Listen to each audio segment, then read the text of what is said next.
Good afternoon, everyone. We're going to wait a couple minutes on Mr. Boring possibly would be coming, so if you would, I appreciate you bearing with us a couple minutes. Thank you very much.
All right, well, good afternoon, everyone.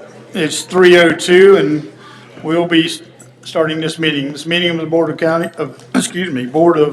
Adjustments is hereby called in order at 3:02 p.m. on May 13th, 2025, in the Commissioners' Boardroom located in Highlands County Government Center at 600 South Commerce Avenue, Sebring, Florida. If anyone has any cell phones or audible electronic devices, please turn them off now. And Miss Emma is going to bless us with prayer. Dear Lord, thank you for being with us today in this room, and please be with the folks that are sitting here and the issues before us, and help us to do your will to the best of our discernment. In your name I pray, amen. Thank you very much, Emma. Ms. Gale, will you please call the roll? Mrs. Honeycutt? Here. Mr. Youngman? Here. Mr. Boring? Here. Mr. Brown? Here. Mrs. Payne? Here. Mrs. Ezell? Here. Mrs. Lopez? She is here. She stepped out. She's here. Where did she go? To the bathroom? I don't know. Restroom. Here. All right.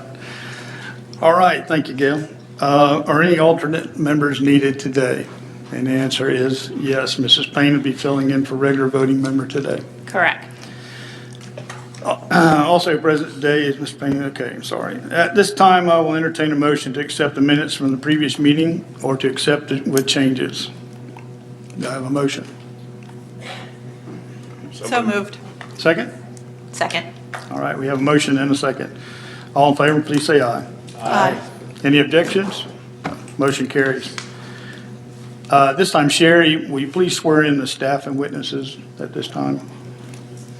Anyone from staff who will be giving any testimony here today, if you'll please raise your right hand, do you solemnly swear or affirm the testimony you're about to give to be the truth, the whole truth, and nothing but the truth?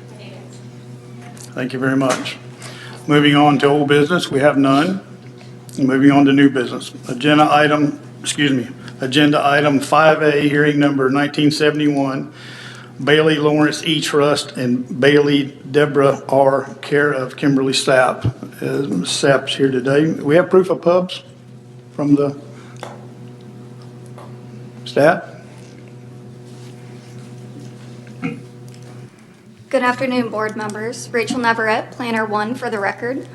The applicant is applying for a 6.1-foot variance to allow a side yard setback of 1.4 feet instead of the required 7.5 feet for an accessory structure at 3305 South Dahlia Drive, Lake Placid, Florida. The hearing has been duly noticed and published with proof of publication in the file. The agenda package, which includes the application and staff report, were provided to the board on May 2nd, 2025. The applicant was provided the staff report on May 2nd, 2025. Did the board have any ex parte communication for the special exception, which needs to be, or I'm sorry, the variance which needs to be I do. included? Okay. So I spoke with the real estate agent, and I brought it to the attention of Melanie. The real estate agent was Kimball Brock, in reference to the sale of the property, and asked about what the opinion would be, and I directed his attention to P and Z, and that's basically the only conversation I had with him. All right, noted. As of today, there has been one letter received in objection to the request and 0 letters received in favor of the request. At this time, staff and the applicant are available to answer any questions. Is the agent, our applicant, here today? I think I saw Ms. Sapp. There she is right there.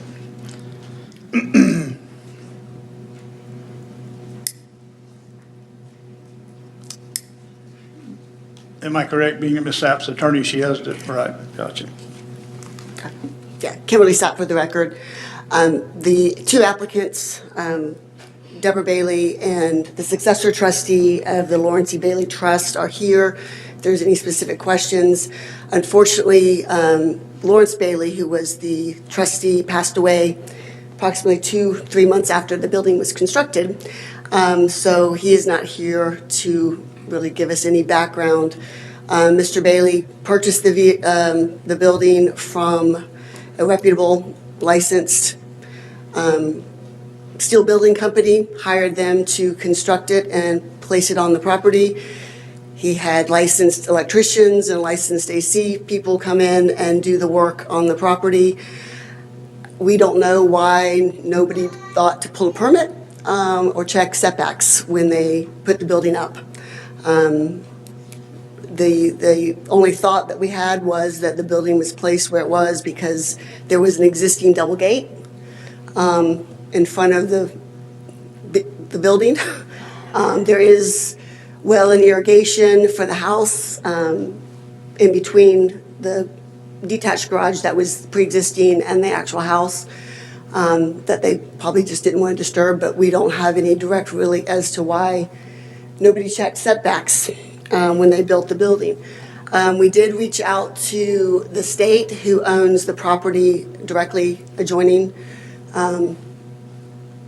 between the property and Violet Drive, to see if we could make a deal by 6 feet and then give them basically a conservation easement over. They were very nice, said, I appreciate what you're trying to do, but we don't want to do the paperwork. Essentially, they just had no interest in discussing it. But they didn't have any objection, no, they haven't voiced any objection to the building being there, but they just didn't want to go through the wrangling of doing a deed and conservation back. So we did try to solve the issue. We didn't, building's been up since, when was it constructed? When? Oh, in October of 2022. Mrs. Bailey did not discover that it was a problem until last year when she decided she was going to move and go live up north with her family, and her realtor, Kimball and E. Brock, suggested we might want to get a survey to see if there's a problem before we put this on the market, and that's when we discovered that there was an encroachment, and that's when we started the process of reaching out to the state to try to solve it before we tried this variance proceeding. Okay. Well, I'm going to bring it back to the board if they have any questions. Mrs. South? Now would be the The applicants are time. here, too. I'm sorry? I mean, the applicants are also here too, if you had any for. I don't have any questions, Mr. Chair, but unfortunately, when someone elects not to pull a permit for construction because they think they're going to save $65 or $85, and you end up with this, plus not getting a survey prior to constructing the building. And the county doesn't have the ability to go out if the permit's not pulled to tell the people at that time, hey, you need to get a survey. Correct. I'm sorry. Yes, Sherry? Can you get closer to your mic, please? Oh, I'm sorry. sorry. Speak Can you closer. get closer to your mic? That's all I had to say. So if I'm not mistaken, correct me please, but there was a contractor on site that built this project, correct? There was a contractor that built it. Mr. Bailey did not do it. I mean, Mr. Bailey was an elderly man. I hate to use that as any kind of excuse, but he was not a builder or a contractor. He hired somebody he bought the building, and hired them to construct it on his property. Right, so contractor should have been responsible for getting a permit. Correct. For this project. So the landowner or the homeowner at the time, being an elderly gentleman, maybe didn't quite understand the process, but, so is there nothing that goes back to the contractor in a situation like this? Staff? We don't know who the contractor is. That's part of the issue. That wasn't part of the, Yeah, I can, well, I mean, at this point, I don't know whether Yeah. it really makes a big point, but I'm just wondering, as the general, is there? Well, but if we can identify the contractor, they ought to go on the form board list. Yes. If Okay. we know who the I contractor can is. get that they will- information to Okay. you. Okay, so yes, the contractor will go on the form board list for a year. Okay. Okay. No, I mean, I'm not saying that you're taking advantage of anybody, I don't know the situation, but it's a point Correct. adding to the whole project. And if I understand right, you said it was state property behind it, state had no Correct. concern with There's it? state property on lot 24 is state property, which is, what's my direction, north of the metal garage. The property behind them is vacant. Lot Right. 20 is vacant, but it is owned by an individual. But yeah, the person who would be most affected would be the state of Florida. Right, And they've pretty much said they really didn't care one way or the other. Anybody else on the board have any questions or concerns? Okay. Well, thank you. If you'll Thank you. hang tight a minute. Does anyone in the audience would like to speak for or against? Seeing none, hearing none. Okay. Any other questions from the board? Hearing none. Okay, so we're going to bring it back to the board and we'll wait on a motion in a second. Do we have a motion? Mr. Chair, I would move to approve variance application number 1971 for a 6.1-foot variance to allow a side yard setback of 1.4 feet instead of the required 7.5 feet for an accessory structure at 3305 South Dahlia Drive, Lake Placid, Florida, 33852. Perfect. Do we have a second? Second. We have a motion and a second. All in favor? Aye. Aye. I'm sorry. Any further conversation, then we have to call a roll. I apologize, Ms. Gale. Mr. Boring, Yes. Mr. Brown, Yes. Mrs. Payne, Yes. Mrs. Ezell, Yes. Mrs. Lopez, Yes. Mrs. Honeycutt, Yes. Mr. Youngman. Yes. All right, motion carries. thank you. Agenda item, thank you. Agenda item 5B, hearing number 1973, Fernando, and I'm going to destroy this name, I apologize. Fernando and Dalmaya, and Lascano? Lescano, okay. All right, staff, proof of pubs. Rachel Navarette, Planner 1 for the record. The applicant has applied for a special exception to allow raising, keeping, or maintaining up to 2 caged hens at 2157 Preston Ave in Sebring, Florida. The hearing has been duly noticed and published with proof of publication in the file. The agenda package, which includes the application and staff report, were provided to the board on May 2nd, 2025. The applicant was provided the staff report on May 2nd, 2025. Did the board have any ex parte communication for the special exception which needs to be included as part of the record? No. Hearing none. As of today, there have been 0 letters received in objection to the request and 0 letters received in favor of the request. At this time, staff and the applicant are available to answer any questions. Okay, is the agent or applicant here with us today and would like to come up and speak? Weren't they here, Melanie? Did I? No? Okay. I guess Hearing not, I'm none, sorry. I'm sorry? I said, I guess not, I'm sorry. Okay, I thought they were here. I don't know why I thought that. Okay, anybody, should we still carry it to the audience for feedback? Does anyone in the audience would like to come up and speak for or against?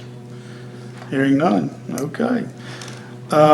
Sherry, we don't need to swear anybody in, I'd like to bring back to the board. Any conversation with staff about this? Because we have no one else here to talk about it, right? All right. What brought this to the board's attention? Rachel, do you want to answer that, or do you want me to? Okay, so they did have a code enforcement complaint. Someone says that they have a hen or a rooster, but they said that they don't have a rooster. But when the staff went out there, they did realize they had some caged hens, and they thought that they didn't know they needed a special exception per their application, and so that's why they're applying. Anyone else? Nope.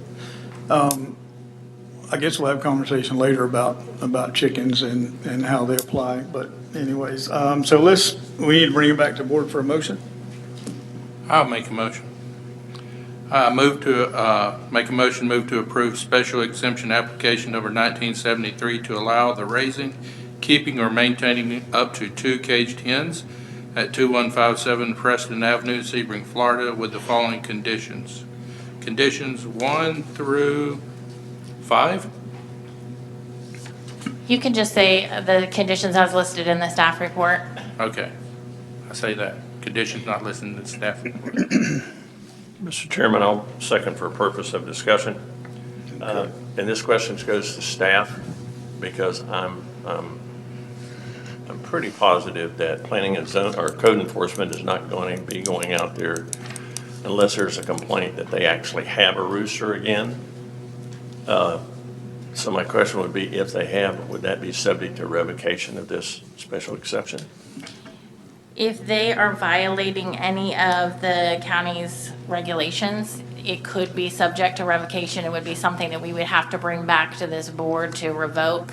And it would be something you all would decide. But from what I understand, code enforcement was not able to determine that they did have a rooster, that they just had chickens. So I don't believe that they do, but that's just going off of their application and code enforcement's case. Yeah. But if they get a complaint from a neighbor, that's a good indication that they may say. For a rooster, if they're not meeting our code, yes. Maybe they had a chicken that crowed. We got to check into that. You never know. They said that the rooster belongs to somebody else in the neighborhood. Oh, I got you. Free range rooster. Mr. Chairman, that's I'm sorry. Yeah, I asked earlier and no one came up. So we already have a motion and a second. Do we go ahead and let them? Okay. Please state your name, please, and your address. We need to swear her in. My name is Dalmaya Oh, I'm sorry. We Lescano. need to swear you in. I apologize. Do you solemnly swear or affirm the testimony you're about to give to be the truth, the whole truth, and nothing but the truth? I do. Okay, yes, ma'am. My name is Dalmaile Escano. Okay, what's your address? This address? Yes, 2157 Preston Avenue, Okay. Sebring, Florida 33875. Okay, So if you have any question for me, I didn't know I had to speak. okay. Board, do you have any questions? Mr. Boring, any An questions? applicant stated she has no rooster, so I'll Okay. take her at face value. I think we're good. Thank you very much. I don't have the rooster, so. Okay. And I hasn't seen since we started the process. So I guess, I don't know, Okay, he was just coming home every day, but it's not my rooster. all right, well, thank you Thank very you. much. Mr. Chair, and you understand the conditions that are being placed on this? I do. Regarding the structure to house them and where it can be located? Yes, I do. Okay. It was explained to me in the office. Being that we Thank you. gave the applicant another opportunity, do I need to ask the audience if there's anyone else? No, okay. We have a motion and a second on the floor, and we've had conversation, so at this time, Gail, you can call the roll. Mr. Brown? Yes. Mr. Boring? Yes? Mrs. Lopez? Yes. Mrs. Payne? Yes. Mrs. Ezell? Yes. Mrs. Honeycutt? Yes, Mr. Youngman? Yes. Thank you. Motion carries. Thank you. Enjoy your chickens. Agenda item 5C, hearing number 1974, Avon Park Mining LLC, care of Brandon Craig. What'd I say? 1974. Did I have the wrong thing written here? No, we're on 1974. We're on 74. Okay. Yes, you are. All right, we're good. Man, I have hard enough time out here, Mr. Boyd. You gotta make this hard on me. Agenda item 5C, hearing number 1974, Avon Park Mining LLC, care of Brandon Craig. Staff, proof of pubs, please. Rachel Navarette, Planner 1 for the record. The applicant has applied for a special exception to allow a sand and clay mine in a landfill limited to natural vegetative material and/or clean asbestos-free concrete, cinder block, bricks, and ceramic tile to be used as reclamation for the mining operation at 1404 Geneva Avenue and 635 East Albritton Road, Avon Park, Florida. The hearing has been duly noticed and published with proof of publication in the file.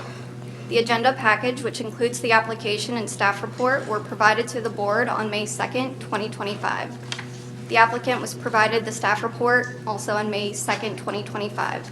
Did the board have any ex parte communication for the special exception, which needs to be included as part of the record?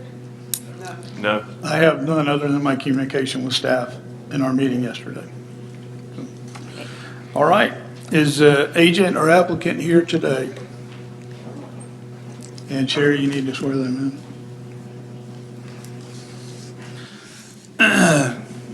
State your name, sir, please. Are you an attorney? Brandon Craig, yes, I'm an attorney. Okay. I'm All right, so- representing applicant. Okay.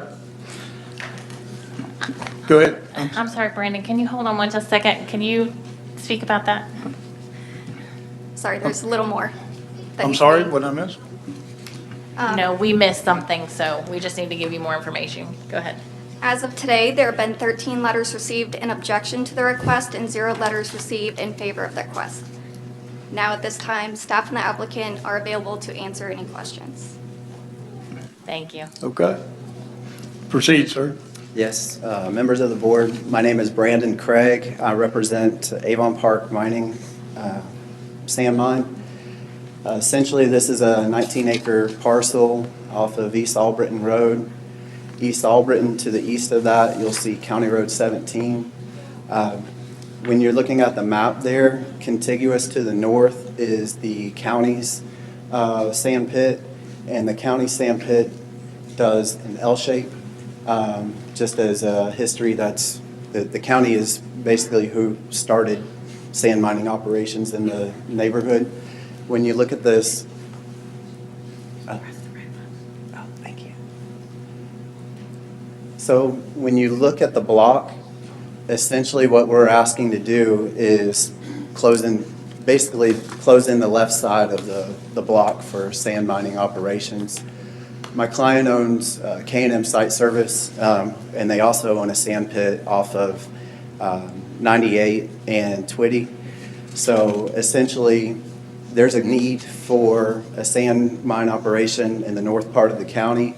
They have to ship it up and down Highway 27 in their trucks.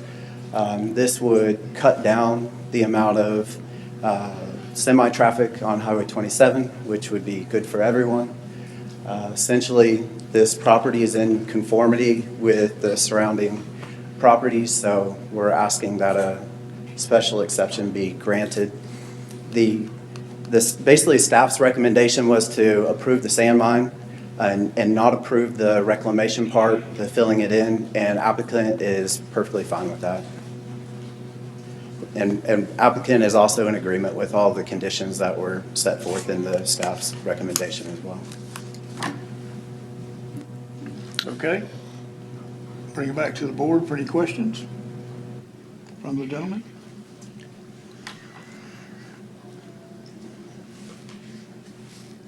Nope. I've got a couple, so. Sure. Of course, I always do, you know me. So, this mine, you're okay with not putting debris back in it, right? That's Yes. part of the conversation here, so. Essentially, I read staff's recommendation, it basically said, if at some point we could revisit it down the road, it would be years before enough sand is removed from there that we would need to address the reclamation part or the land, natural debris going back in there. So at this point, we're perfectly fine with following the recommendation. My follow-up question would be, what do you think that would be good for to put back in there? Are we saying that your future thought process will be debris, or is there another idea that you have that you agreed to this, or? The idea is debris, that it's a good place to put hurricane debris after the storms. However, it would be years down the road, and if there are better ideas that come up between now and then, we're open to it. Go ahead, sir. The only concern I have, and we've discussed this, Brandon, is that once you reclaim that, and let's say you put in debris, the current owner of that property knows that if you put in debris, it's going to decompose. So you won't be able to build on it unless you were to dig it all out, after that fact, and be able to build on it again. So I look at it from the standpoint, if they ever sell that property, the current owner that purchases that property needs to know that, because next thing you know, they go out and they build on top of it and it caves in. Right, a disclosure, absolutely. So I have a brief follow-up question to that. So is the property bonded when you start a sand mine? Is it bonded to the county in case there's a bankruptcy? Is the county left with a hole in the ground? Is there anything like that takes place?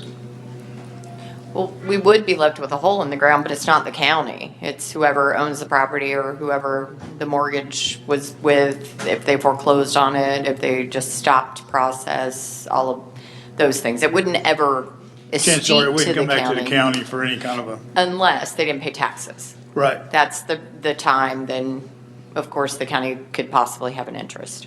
So the answer would be a bond's not required of any kind. I don't, Not sure. necessarily for the mining itself. The mining, right. But Let's refer to the county engineer.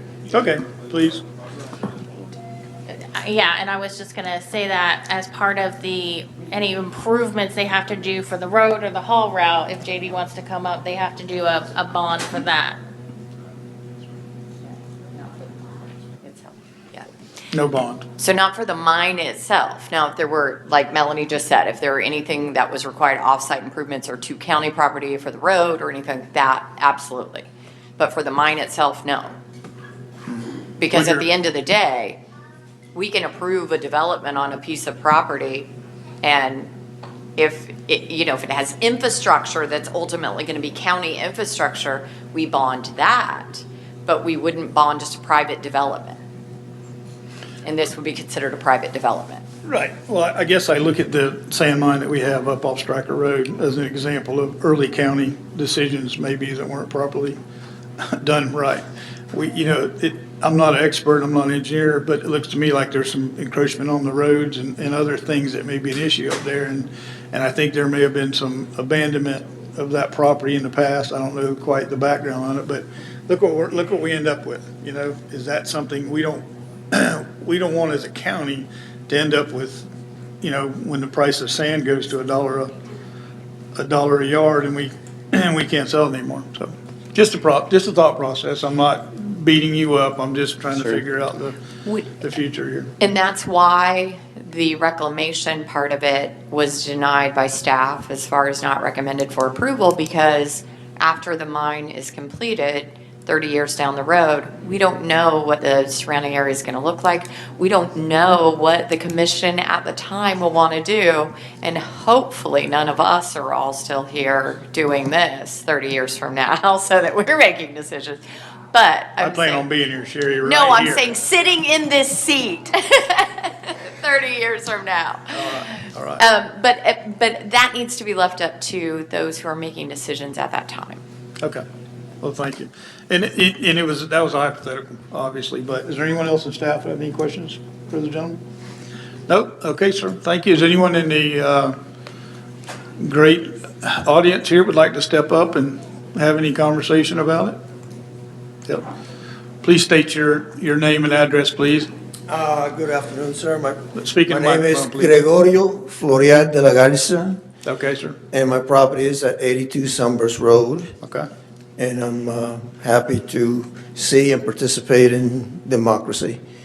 My question is, and I really don't know much about this, when they dig the hole in the ground, and if, let's say they refill it in the future, is it going to be clean material? Is it going to be, rubber tires, things that are toxic? And the mining, how would that affect the water table? Would it end up being a lake? I noticed there's a lake with homes right next to it. I'm afraid of how it might pollute the groundwater, the operation. Let's start with one question at a time, because I like to also state for the record, it'll be 3 minutes allowed, and I'm sorry I didn't say that sooner, but you're fine. But can you address the tires and stuff like that? What's going to go back in the mine? It would just. So first, they requested a landfill, which would be natural vegetative material and clean asbestos-free concrete, brick, things like that. However, staff recommended that the landfill part not be approved at this time, and if they were to get approved, it would likely just be for the sand mine, and they'd have to come back later for whatever they want to fill it in with. But having said that, we do not allow, the county does not allow a special exception to fill any type of landfills like this with tires or anything with noxious odors or anything. It would have to be clean vegetative material or clean concrete. So it's not a landfill, basically. This is designed, this one in particular, doesn't have permission to put anything back in it until later when they come back to the staff, if it's approved. Hope that answers your question. Yes, sir. Yeah, more, that's fine. You have a couple more minutes. That it? No, the other one is on salt mining. I know, the ridge, and how does that affect the water table and the water quality? So if I'm correct, we have to be a minimum of 2 foot above the water table, and there'll have to be monitory wells drilled. I'm assuming that's right. Everything I've read, they will have to monitor the water table and they will have to stay above it. So theoretically, there will be no effect on the groundwater. You will maybe have some rainwater or whatever that takes place on top of the soil. Well, thank you very much. Thank you. Thank you very much. Any questions? No. Okay. Anyone else? Thank you, ma'am. Please state your name and address, please. Sure. My name is Becky Watford, 1538 North Sunset Beach Road, Avon Park. I have the following comments. The neighborhood, which is well-established, I don't know if you're familiar with it. Some of us have homes that have been there over 100 years. It's been there a long time and predates this activity. One of the, fundamental problems, which doesn't fall on this board, but that there's only a 500-foot notice provision, which I think that as a neighborhood we're going to be shortly addressing with the county. The prior approvals of the property for doing this similar activity in 2012 and 2019 occurred without, adequate comment from our neighborhood, just precisely because of the inadequate notice. requirements. So, I think the argument that this property is sort of in compliance or with the properties around it is really a function of the fact that we weren't given notice of the prior approval. So I would sort of push back on the idea that more should be approved just because those that were approved with inadequate notice create a similar environment. In fact, the neighborhood is primarily composed of single-family homes and grows an agricultural area, and that's what it's currently approved for, and that's how it should stay in our view. A tenth of a mile, the staff report's own report indicates that they're only a tenth of a mile away. That is way too close to be close to a ridge lake that is for recreational use, single-family homes, and elementary school, wherein an elementary school child on the lake came home recently and reported that her eyes and nose and throat were burning from the recent fire that occurred on the current landfill that's operating there. So I, in addition, had to see an eye doctor after a week of burning eyes, even a week after the fire was supposedly out. Those embers kept burning. We had nowhere to go. I mean, that's what we're dealing with here. This is just, it's not an objection to the proliferation, which is what's happening of landfills, although we really should be concerned about that.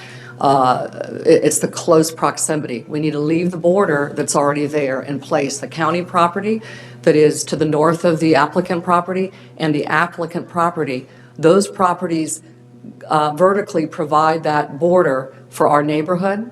And we request that you deny it in total and that you leave that border in place. That property can be used for homes and for other purposes that it already has a use for, but we should not be sacrificed for that limited mining purpose. Again, there are miles and miles of land where you can do that, but we say no closer to our property than a tenth of a mile. I think that's more than reasonable.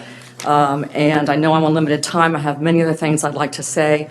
I have concerns about the estimate of 50, a lot of concerns about the staff report, not the staff's report, but the information shared in the staff report that I will leave to my written comments. And lastly, I would like to just close by saying that since the landfill portion of the application doesn't meet the requirements, the application itself should be denied in its entirety. And the reason I say that is because once a hole is created in the land from the mining activities, how will the hole be filled? Kind of going to some points that were just recently brought up. What are the options other than a landfill? Will a future need to backfill the hole with construction debris and vegetation be artificially created by the fact that the Board of Adjustment approves mining on the property today? And then down the road, a variance will be granted for landfilling on the basis that, well, the hole is there and needs to be filled. I mean, that's what I see happening. Let's kick the can down the road, and as this nice lady said, hopefully we won't all be here and we'll leave it for someone else. And at that point, there's going to be a big old hole in the ground, and what do we do with it? You know what they're going to say? They're going to say, Yes, well, ma'am. we have a hole and we need to fill it in, so let us do the landfill. Yeah, So we yes, object. Thank you. Yes, ma'am. I absolutely understand. There's a few things that I heard in what you said that it's truly not a landfill. Down the road, again, if we're all gone, who knows? But at this point, it's not a landfill, it's a sand mine that we're approving. We're not approving putting any debris in it. The other question was, when was the other part of that approved? Do you know the answer to that, staff? So she's referring to properties to the east of it, and off the top of my head, I could not give you that information, but she was saying 2012 and 2019, I believe that's what she said. If I may, I did do some Briefly, research yes, ma'am. with the help of the staff briefly. beforehand. The property immediately to the east of the property was approved in 2012. It's not currently being utilized for anything but grove work. That's the Cruz property. And then the property that immediately to the east of that is the 2012 approved property. That is the 909 East Albritton property. All right, thank you, ma'am. All right, anyone else, please?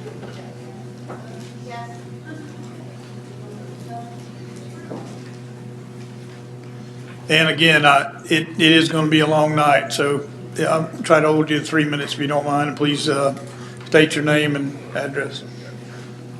My name is Diana Gonzalez, and my address is 1409 Northeast Viola Road. I've only been an owner there for a couple of years, but I have been coming to Lake Viola for about 15 years. Pretty much all the people that are here from that lake, we've known for many, many years and have also lived there for, like Becky said earlier, some homes are older than 100 years. It's pretty much a family community, right? So in doing a little bit of research, when we did find out about this, and we found out because only one owner in the group that we know did receive notification of this application. I want to entreat the board because we were very disheartened to know that these mines were already there, that other mines had been approved, because we would have been in the group that lives around there, that has children in that elementary school and such. We would have come forward and at least been here to express, how we feel. Like Becky said, we've heard of the fires, we've heard of people getting sick and having eye issues because of those fires. So I would just entreat the board members here to kind of take that into consideration.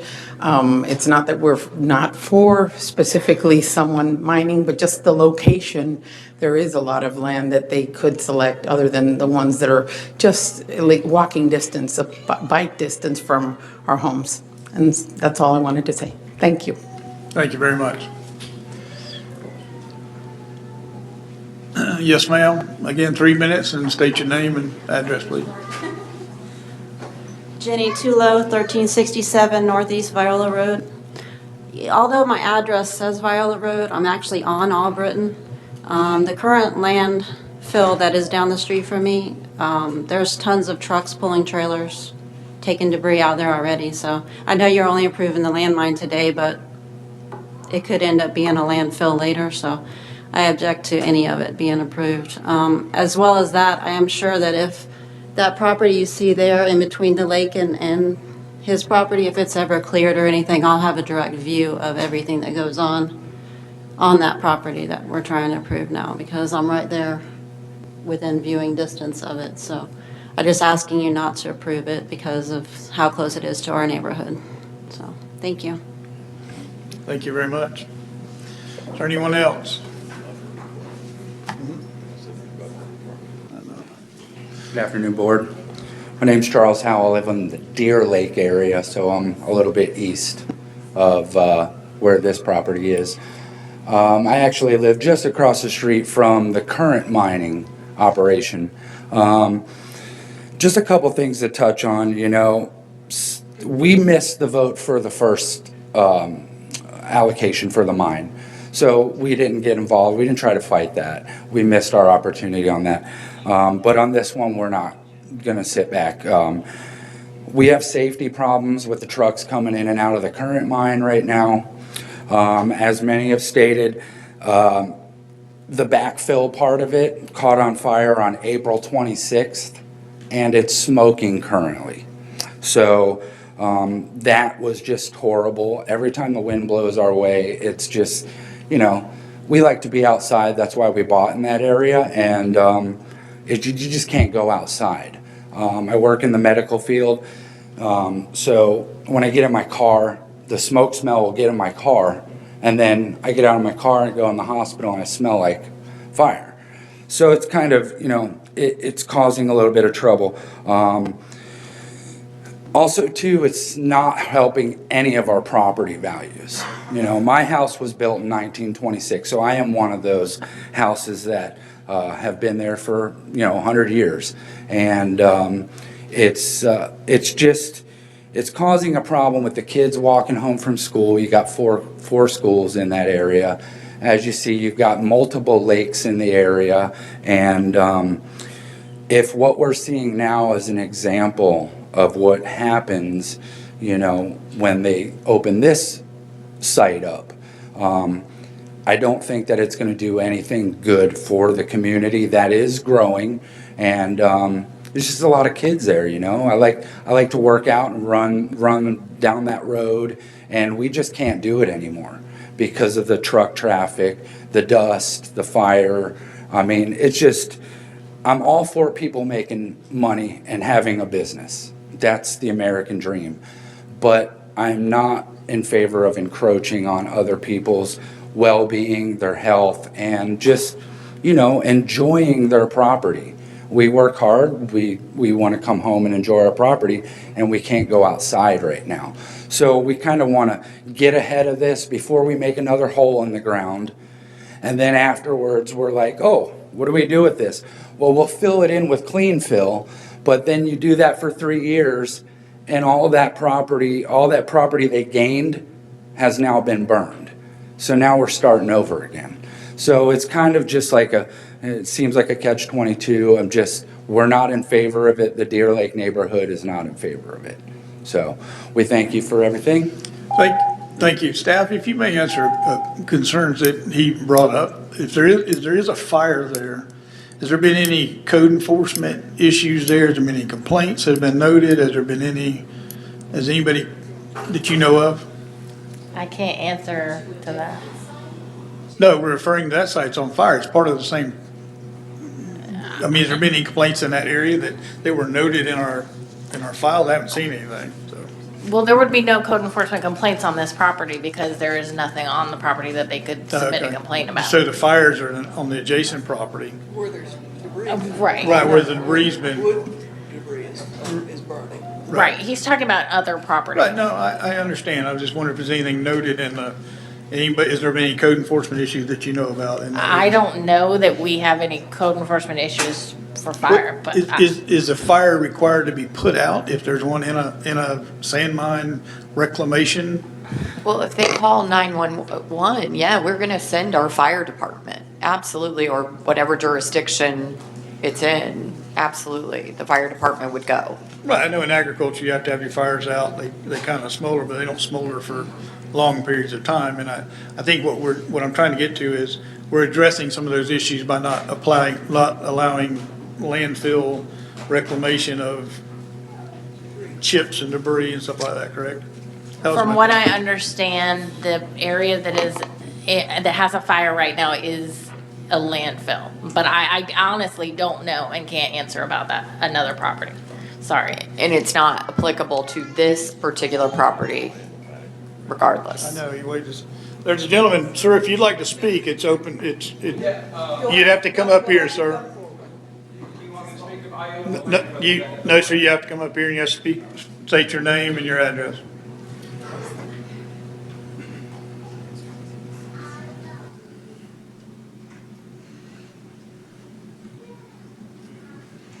You need to swear me in, or?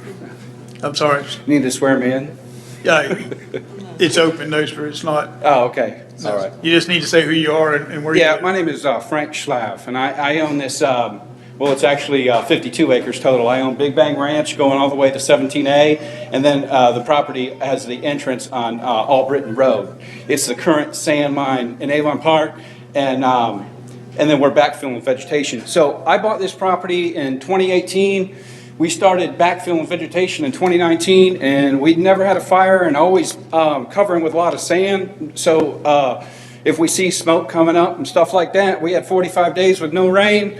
And well, that Thursday and Friday, we saw a lot of smoke coming up, so we covered a lot of sand. That Friday, I went to the fire department and told them, hey, this is getting out of hand. He's like, well, thanks for letting us know. We'll watch it for you. So the embankment, we couldn't do much because it's about 80-foot drop. So what happened was 3 o'clock Saturday morning, April 26th, it just all went up in flames on the embankment itself. Now the cover, we've put in about 4 acres of solid backfill with sand. You can drive dump trucks on it and fill, but the embankment caught fire there, okay? So next couple days it was smoking real bad, and believe it or not, I had a water wagon out there with a 1,000-gallon tanker, and the more you spray water, the more the smoke comes up because you're digging ruts into the sand, okay? So I said, well, let me just keep pushing sand on top of it. So that's what we started doing. The sand seemed to be better than putting water on it. So what happened? We ended up with 3 inches of rain over the weekend. So now the last 24 hours, we've had a lot of smoke coming out. But the smoke really had died down in the last 4 to 5 days. We had very little smoke, but that's why you see a lot of smoke right now. So I just came up here just to let everybody know. Everybody has a lot of questions about the fire and what happened. So the fire department and the forestry service has come out and they said, well, nobody's health or safety is in jeopardy according to them. So they weren't going to take any efforts to put it out anymore. And we told them, last night they came out, I don't know why, somebody called, police came out, and the fire department came out at 2 in the morning. I guess somebody may have called because they saw smoke. And they threw a little water on it. Guess what happened? We ended up with more smoke. The only way to really put this out is to put more sand cover on there.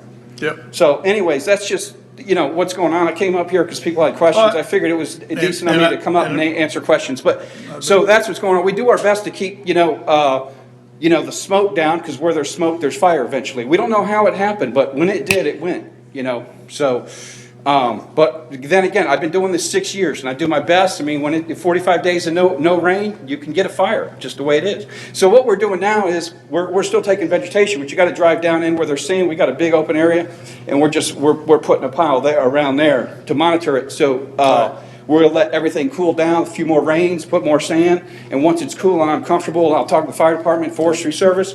If they permit me to start dumping on the embankment, then we'll be good. Thank you. Is your debris, does it have to be ground into small pieces, or is it left whole?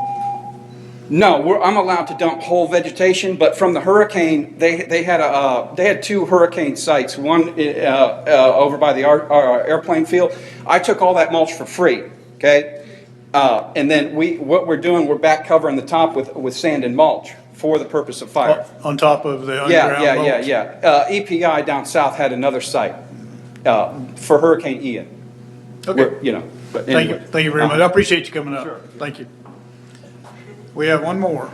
Name, please, and your Yes, address. sir. Hi, my name is Kelly Duke, and I live at 800 North Deer Lake Road in Avon Park.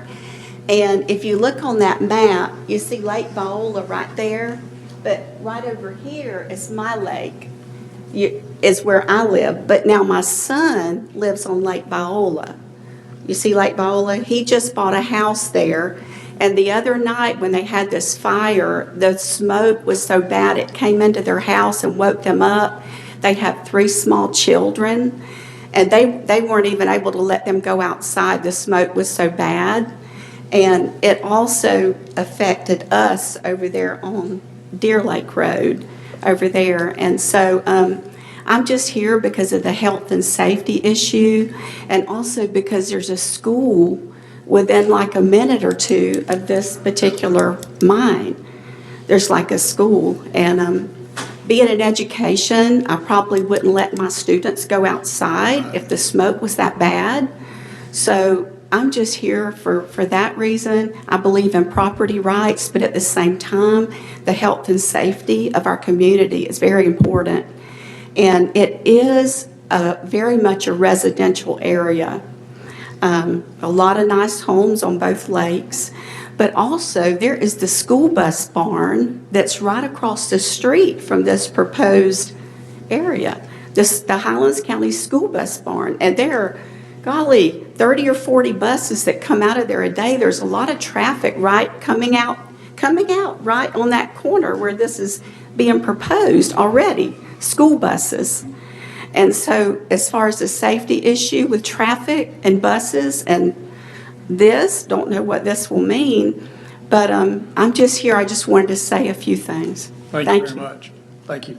Mr. Youngerman, if I may, for many of y'all may not be aware of this, we have been dealing with sand mines for some time, and we've been discussing them as a board, and we've had to vote on several of them. So all this information is good for us to hear.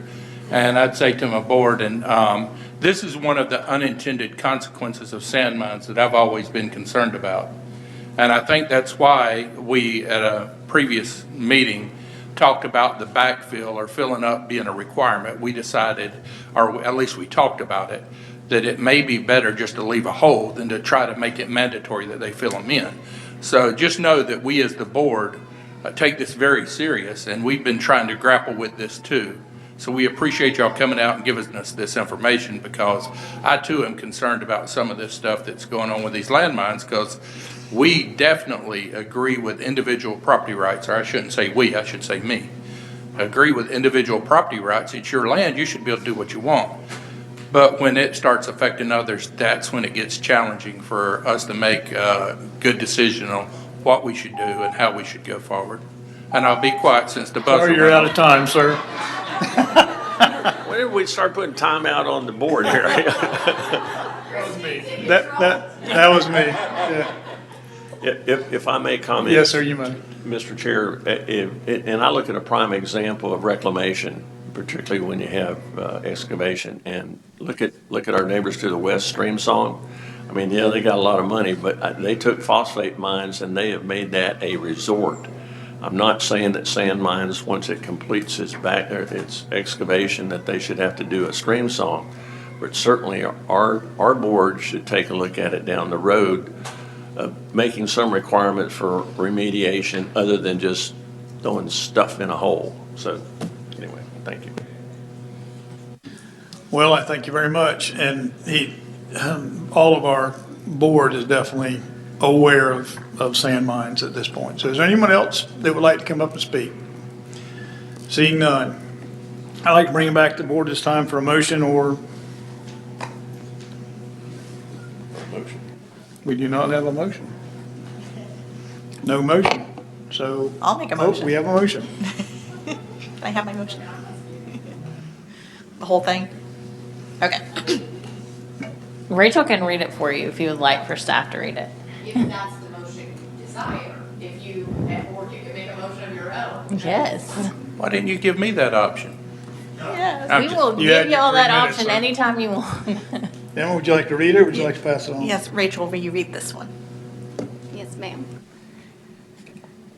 The recommended motion is move to approve special exception application number 1974 in part to allow a sand and clay mine at 1404 Geneva Avenue and 635 East Albritton Road, Avon Park, Florida, subject to the conditions of approval as listed in the staff report, and to deny it in part for a landfill limited to natural vegetative material and/or clean or asbestos-free concrete, cinder block, bricks, and ceramic tile based on the specific findings that do not meet the applicable criteria for granting special exception approval. A special exception application for the proposed landfill use should be made at such time that the use is proposed to commence to ensure that it complies with all current conditions and requirements at that time. So moved. Do we have a second? I'll second. Okay. Gail? Conversation, I'm sorry, bring back the board. Anything else? Nope, hearing none. Gail? Ms. Ezell? Yes. Mrs. Lopez? Yes. Mr. Brown? No. Mr. Boring? No. Mrs. Honeycutt? Yes. Mrs. Payne? Yes. Mr. Youngman? No. So if I count right, that was approved, right? 4-3? The motion carries. Motion carries. Mr. Chairman? Yes. And it is what it is, but I would like to further comment that I have to agree with some of the other members of this board that we need to take a look at how much of this sand in this particular case is going outside of the county too. You know, how much are we shipping outside of the county and just leaving a hole in our properties? You know, and again, I'm also approval of property private rights being able to do within reason if it meets requirements of zoning. But we need to take a real hard look, particularly in these areas of development and communities for our long term. I did not vote no. I didn't vote no because the reason I voted no was not because I disagree with the sand mine. I just want everyone to know that. What I do disagree with is the fact that we have a huge amount of sand mines in our community. And just as the gentleman said in the back, he has a sand mine that he's inherited or purchased, and it has full-blown debris. It's not ground up, it's not crushed, it's not made flat. There's things that we need to do as a county. It's not the fault of the landowner, it's not the fault of the sand mine. It's the fault of the county, in my mind, how we pursued this many years ago. I don't think we went about it the right way, and I hope that in the near future that we make some changes that will address these issues, because sometimes we have something and the community grows around it. So that, just because we have one thing there doesn't mean that we have to continue to approve it simply because there's one there already. So, and that's me ranting for a moment. Thank you for that time. Anyone else? That's it. All right, moving on. Agenda item 5D, hearing number 1976, Agriland LLC, care of Michael Sanchez, managed land entitlements. Staff, proof of pubs. Rachel Navarette, Planner 1 for the record. The applicant has applied for a special exception to commercial activity directly serving agricultural pursuits and limited to the service of agricultural pursuits, specifically seed research, education, production, and storage or distribution at 2201 Martin Luther King Jr. Boulevard, Sebring, Florida. The hearing has been duly noticed and published with proof of publication in the file. The agenda package, which includes the application and staff report, were provided to the board on May 2nd, 2025. The applicant was provided the staff report on May 2nd, 2025. Did the board have any ex parte communication for this special exception, which needs to be included as part of the record? No. None. Hearing none. As of today, there have been 0 letters received in objection to the request and 0 letters received in favor of the request. At this time, staff and the applicant are available to answer any questions. Okay, is anyone here from the group? Sir, would you come up, please? State your name and your address for the record.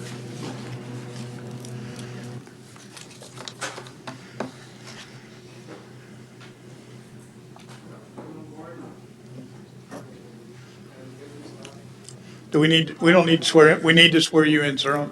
I apologize. You,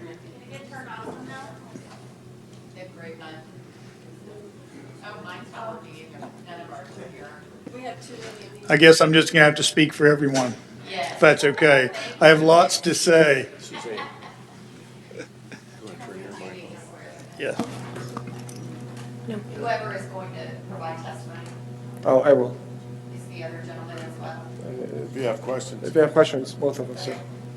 Do you solemnly swear or affirm the testimony you're about to give to be the truth, the whole truth, and nothing but the truth? Yes. Okay. Name? Yes. Speak micro. Yeah, name and address. Alyosha Stern. This is 2201 Martin Luther King. Thank you, board. Thank you, staff. I don't know what information do you need, but this is an agricultural company. We've been in business for 20 plus years in Florida. Our main business is forage and cover crops. We do a lot of research with institutions like UF. Tony, he's one of our biggest distributors here in Florida. He's been with us for 20 plus years. I brought him here to also help us know if you have any questions on how we are impacting not only this county but Central Florida with our different products. And this facility, the purpose of this facility is to be our headquarters. We're again mostly research, trials, educational purposes, and then also our storage facilities. That's a little about the project. Thank you. Any questions from the board? I would just like to say it's very refreshing to see something agricultural come through here, whether it's seeds or otherwise. But what made you choose this area, sir, if you don't mind me asking? Yes. Again, we've been in business for 20 plus years, and Central Florida, it's a big part of our customers, of where we have the relationships, and Sebring is just really well positioned. We saw, and a lot of the citrus growers have been going away, and this is also part of giving back and as you said, not a lot of agricultural businesses that do research and Fantastic. so It's this is a bit. definitely well liked. Anyone else from the board? But they, Mr. Chairman, Yes, they sir. probably saw HGTV and just knew they had to come here. That's, Okay, sir. Well, thank you very much. Is there anyone in the audience who would like to speak for or against? No? Okay. Well, thank you, sir. We're going to bring it back to the board now. Well, thank you. Okay, board, would anybody like to make a motion? I'll make a motion, Mr. Chair. Okay. Move to approve special exception application number 1976 to allow commercial activity directly serving agricultural pursuits and limited to the service of agricultural pursuits, specifically seed research, education, production, and storage/distribution at 2201 Martin Luther King Jr. Boulevard, Sebring, Florida, with the conditions listed in the staff report. Okay, do we have a second? Second. All right. All right, I'd any just like further to say- discussion? I was just going to say, I'm excited to see a project like this in this area too. Absolutely, absolutely. This is great. Now, if we can just grow enough to fill those holes up, we'd be all right. That was one of them comments that I'm going to do occasionally. Please don't hold it against me. Gail, please bring it back to the board. Mrs. Honeycutt? Yes. Mr. Boring? Yes. Mrs. Lopez? Yes. Mrs. Payne? Yes. Mrs. Ezell? Yes. Mr. Brown? Yes. Mr. Youngman? Yes. Motion carries. Thank y'all very much for what you're doing, wherever you went. Oh, thank you. Keep it up. I'd like to take a look at that. If you ever open up to the public, I'd love to go see it. Thank you. Thank you very much. All right, moving on. Agenda item 5E, I'm assuming there's a few people here for this one. Hearing number 1977, High Court Mine 1 and 2 LLC, care of Cool and Cobb Engineering. Staff proof of votes. Good afternoon, Haley Collins with Planner 1 for the record. The applicant has applied for a special exception to allow a sand mine located at 97 Paul Road, 155 Paul Road, and 57 High Courier Road, Venus, Florida. The hearing has been duly noticed and published, and proof of publication is in the file. The agenda package, which includes the application and staff report, were provided to the board on May 2nd, 2025. The applicant was provided the staff report on May 2nd, 2025. Did the board have any ex parte communication for the special exception, which needs to be included as part of the record? Oh, yeah. I have a lot, so we'll start with him. All right. I had conversations with Bert Harris III, and I also had, well, I don't know if I need to disclose that. I probably got about 30 letters from individuals within the Venus community. I think just the fact that he's stating he had 30 letters is enough on that respect. Yes, but can you tell us the conversation you had with the person, with Bert Harris III? With who? You said you had conversations with Bert Harris III? Yeah, he called me yesterday morning and said he opposes. And he would hope that we would vote against the application. I had the same conversation, Mr. Harris. I have received the same letters. I think I spoke with Carrie. I can't remember. There's probably been several. I spoke Thompson. with Terry Thompson. Yes, I'm sorry. And I've had countless emails back and forth. Mrs. Green. All the conversation's been is we don't want a sand mine in our area. Don't screw up Venus. So I don't know whether I can clarify it much clearer than that, but if that's good enough.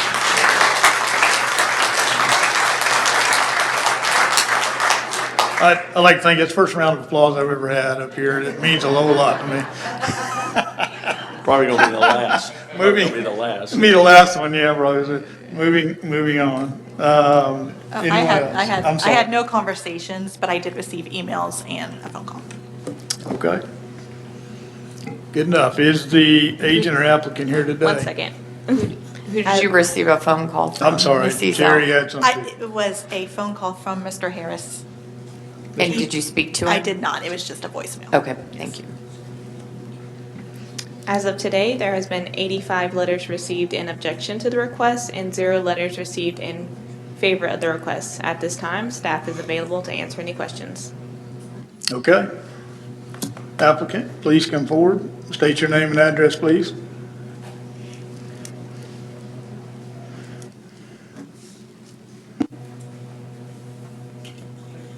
Again, we will only allow 3 minutes. There is a group in the audience I know that's asked for more, but they have 2 speakers and one person's going to share that time. It'll be 6 minutes. So. And Chair, just to clarify, that does not apply to the applicant. Absolutely. Right, I'm sorry. That's- Talk I all just you want to want. make that clear. Right. And whoever is providing testimony, you'll raise your right hand. Do you solemnly swear or affirm the testimony you're about to give to be the truth, the whole truth, and nothing but the truth? I do. Thank you. Proceed. Richard Chadwick with Cool and Cobb Engineering. Thank you for your time this afternoon. We are proposing a sand mine at the properties listed above with access to Hickory Road, with the haul route being east to 27. Okay. Would you care to share any more information, or is that what you got? Okay. I mean, we're, again, we will be held to, with the water management permitting process, held to the county permitting process. With this one, we are not requesting for any backfill or filling of this, this sand mine. It is the applicant's intention to have this end up being a water feature, an environmental feature for this area. And as we work through the design and engineering and permitting process, all of that will be taken into account. Okay. Well, we're going to open up to the board. I'm sure there's going to be a question or two. If you don't mind taking that. Can you show us Yes, on the okay. map where the gate is, where the trucks will be entering and what road they'll take to get in and out?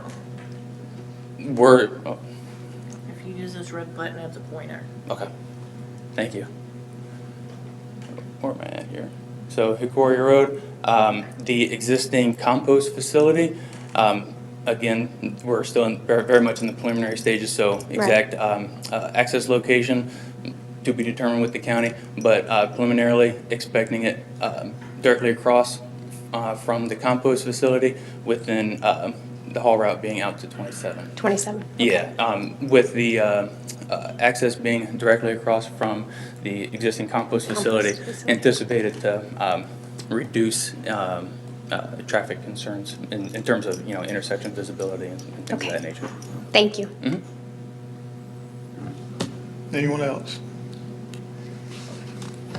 Is there been any preliminary testing or anything done on the property? I mean, do we have any idea how deep the water table is in that area? The seasonal high water table, I believe, was estimated between 6 to 10 feet, depending on where you're at there within the property.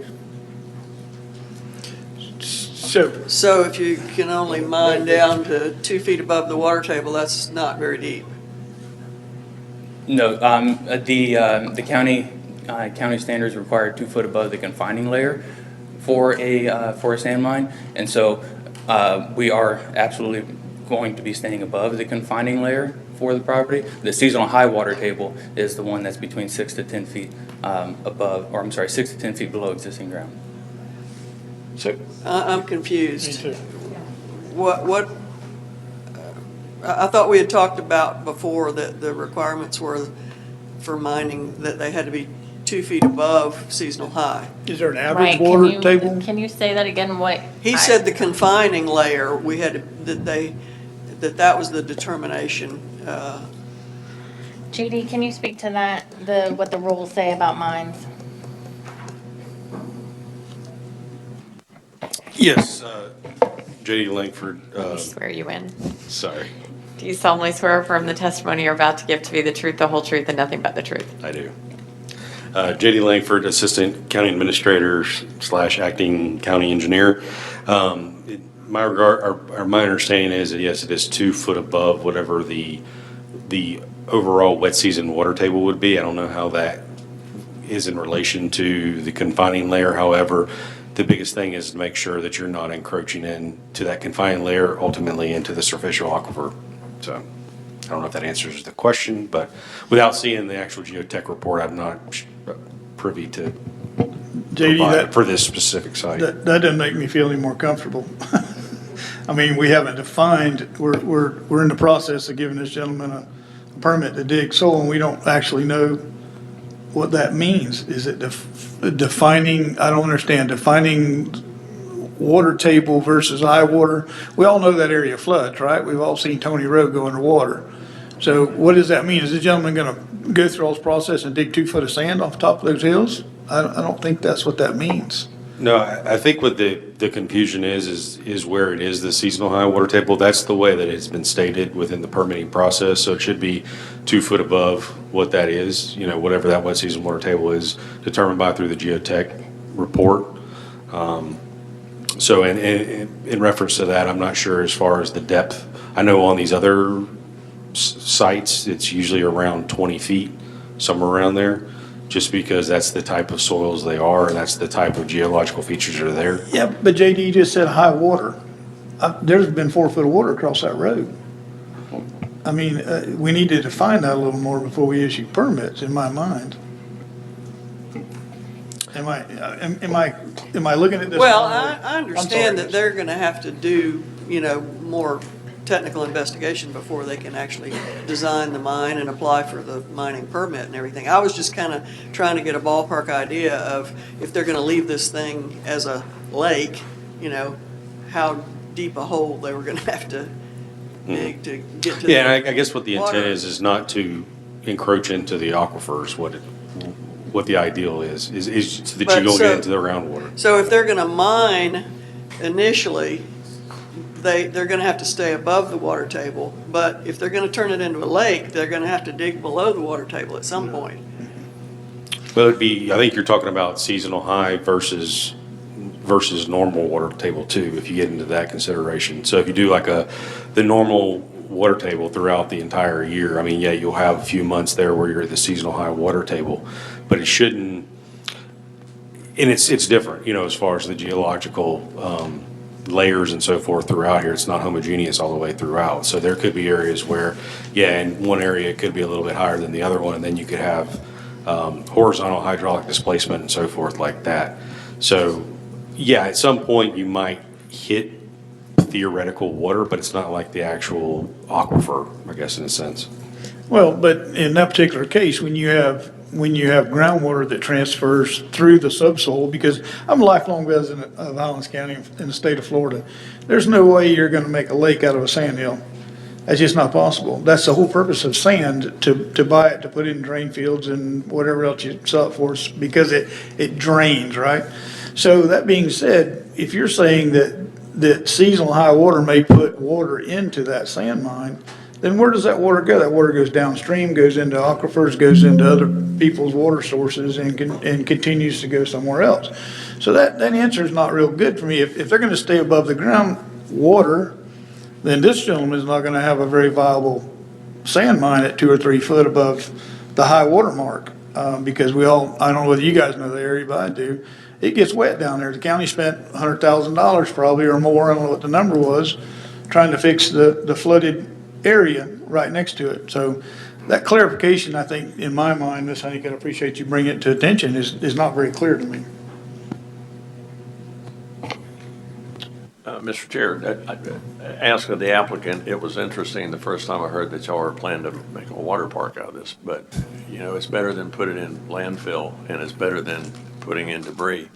But what do you project with the excavation in the sand mine would be the estimated time of depleting all that you're going to use before you do the lake? 10 years down the road, 15 years down the road, depending Yes, on sir. the volume that's available? Yes, sir. Yes, sir. I mean, this won't be done in a year. So kind I of guess I won't project. be around to enjoy it, but I'm just. Have you done an analysis on how much cubic yards of dirt you're talking about on this piece of property?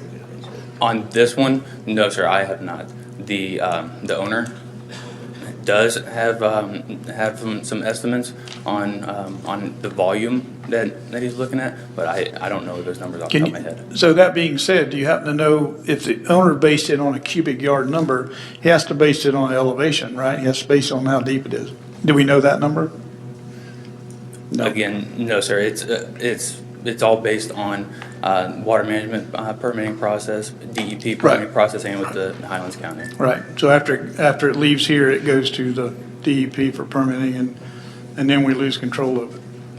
So as we're having this discussion, I went ahead and pulled up the land development regulations, and it says they have to do, for a mining permit, a minimum of 2 borings per excavation or 1 boring per 10 acres of excavation area, whichever is greater, and copies of the results signed and sealed by a professional engineer or geologist registered in the state of Florida must be provided. In no case is the excavation allowed deeper than 2 feet above the confining layer as determined and certified by a professional engineer or geologist registered in the state of Florida. So it does So- say confining layer, not water table. So confined layer can be anywhere in that area, we don't know that. Yeah, they would have to do the soil borings to figure out where the confining layer is. Yeah, You think we should do that before we issue a permit? Well, that would be the part of the development process determining what the depth is. This is just obviously the special exception to go through to see if it's actually viable through the zoning, or Board of Adjustments, I guess. at But that they won't point. have to come back to us. No, but they gotta go through Right. engineering. Right. Right. And all that. So could there be water in the pit at some point during the wet season? Theoretically, yes, but it's not going, the biggest thing is it's not going to infiltrate, because the confining layer is going to be that dense layer that's ultimately going to be the ultimate filter or hold water up, because it's not going to percolate very fast through there into the aquifer. Have you been down to this area? Have I been? I've been in the area. I've been, not recently, but probably within the last 6 months or so. There is a fairly wet pond at the base of that property, which would be on the State Road 8 area, which would be just where you turn on the I-4 Road. And do we have, I mean, is it even the right question to ask? Is this gonna, has anybody looked at, is this gonna affect that pond, that wet area? That's not a question we ask, right? Or Well, I we mean, it don't would have to, that would take a study to associate that with it. I mean, if there is a nexus or anything between, the wetland areas and the ponds, and that's something the engineers can determine during the development process. And that would also obviously be defined, I think, through the Water Management District as well, or request or requirement from that, if there's any kind of environmentally sensitive areas. Mr. Chairman, if I may, the other concern that I have, and correct me if the applicant will, when we're looking at a 10-acre sand mine or a 20-acre sand mine, but we're looking at an excess of 200 and something acres. Now, Yes, I don't sir. know if you're going to be able to mine all of that 200 and something acres, but, we've had hard enough time looking at some of these are much less, and I have some concern about that. Anyone else? Hearing none. My question would be with staff. Yes, ma'am. How many sand mines are in Venus at this moment? Do we know? I'm sorry, I can't answer that. Okay, thank you. So let me just state for fact, though, there are no other sand mines in that area. Not that I know of, no. Right. But I can't state for a fact, staff cannot state for a fact that there's no sand mines in that area. And just bringing attention back to stuff we've talked about before. I remember discussing this before, and we talked about sand mines being allowed in the Twitty Road area because that's a good area of the county for them to be in, other than other areas of the county. And now we're branching out to Avon Park and down to Venus and places like that. I still have the word moratorium on my mind, and I know that's a horrible word to everybody. But I think we need to look a little harder at this, just my 2 cents. Well, the other, Mr. Chairman, Venus, the community of Venus, and I used to go down to Palmdale a little bit beyond that way, and when I was growing up, but, it seems with the compost facility that's down there, and that's an ongoing issue with the folks in that community, and I still don't know if that's been resolved, those violations. So, it's kind of like double jeopardy in my opinion, but that's just my opinion. Well, this is definitely a interesting topic. There's a lot of questions that are unanswered in my mind, and I really don't feel confident when it comes to these sand mines that we don't have enough information.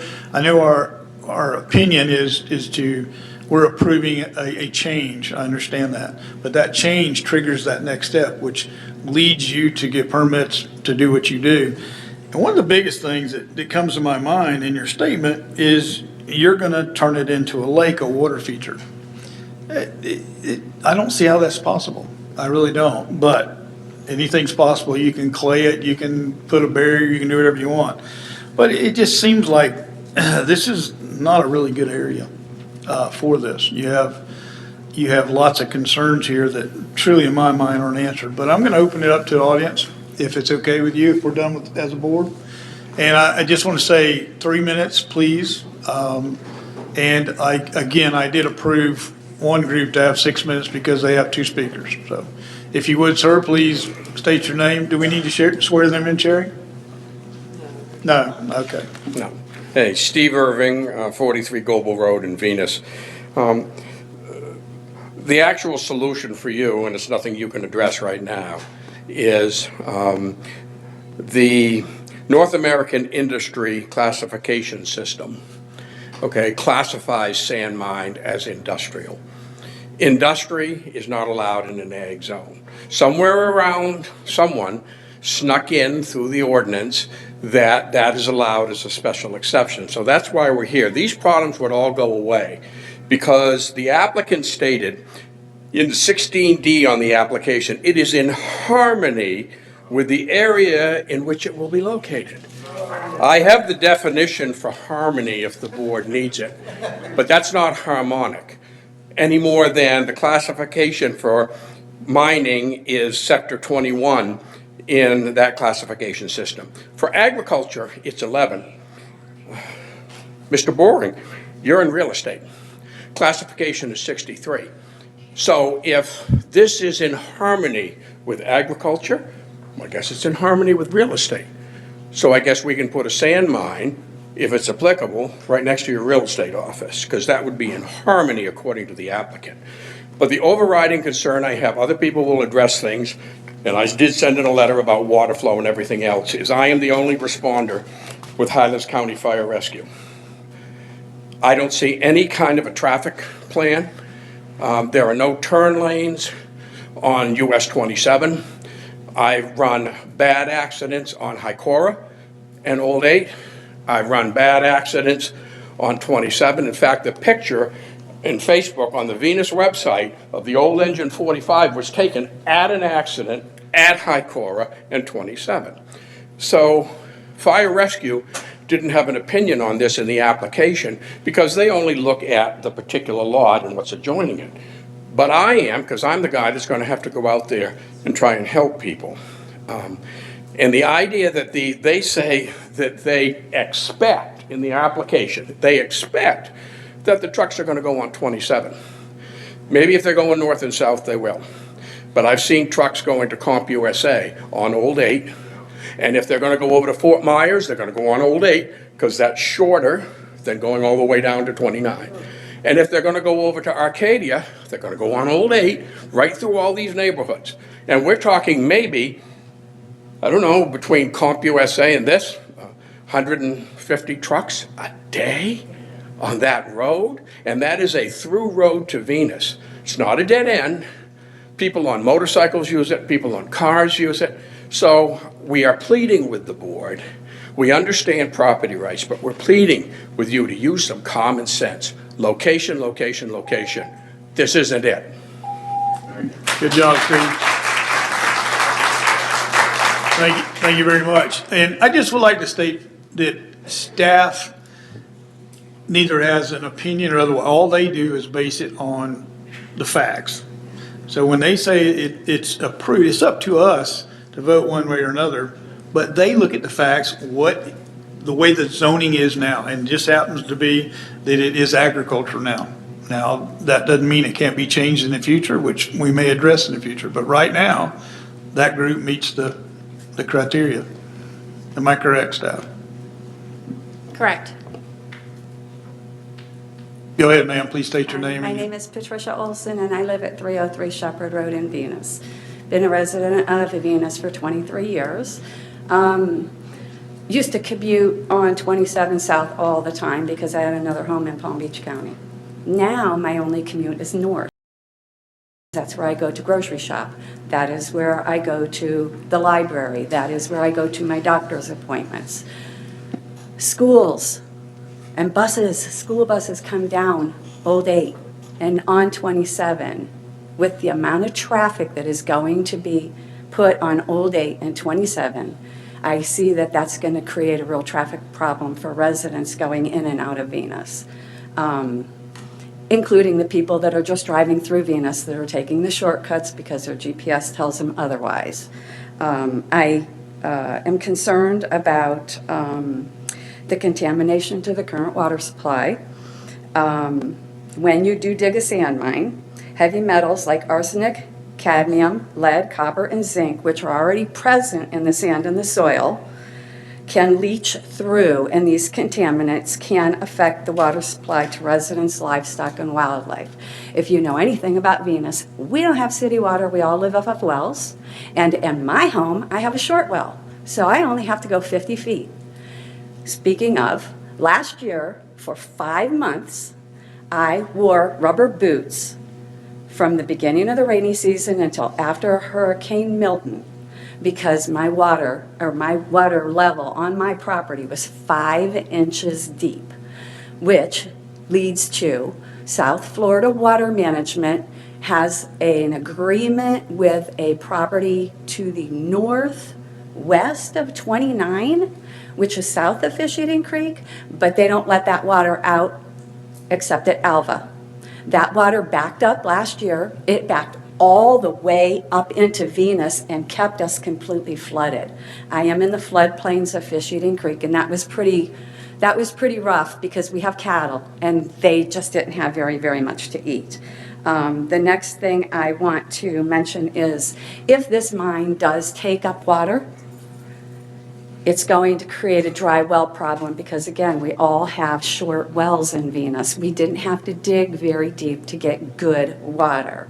And I don't think it would be beneficial for us to all have to change our well system because a sand mine may come in and deplete our water table.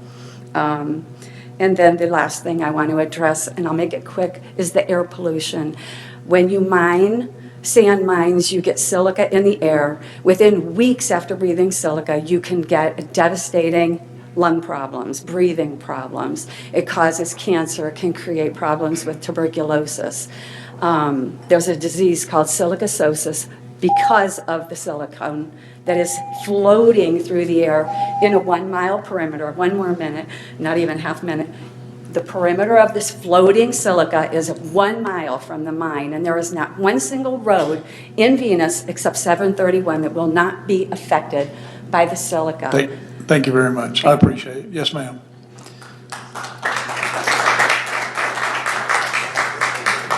You guys can hold your applause. It's okay. So, staff, do we need to accept that now, or would that be handed out? A bunch of handouts. Through you? Yeah, so you need to state your name and everything, and then when you're done, then you can pass it to All the right. clerk. Thank you. Thank you. Hi, my name is Zach Franco with Archibald Biological Station. My address is 1238 Josephine Court, Sebring, Florida. And then I pass that to her. And this is just my comments.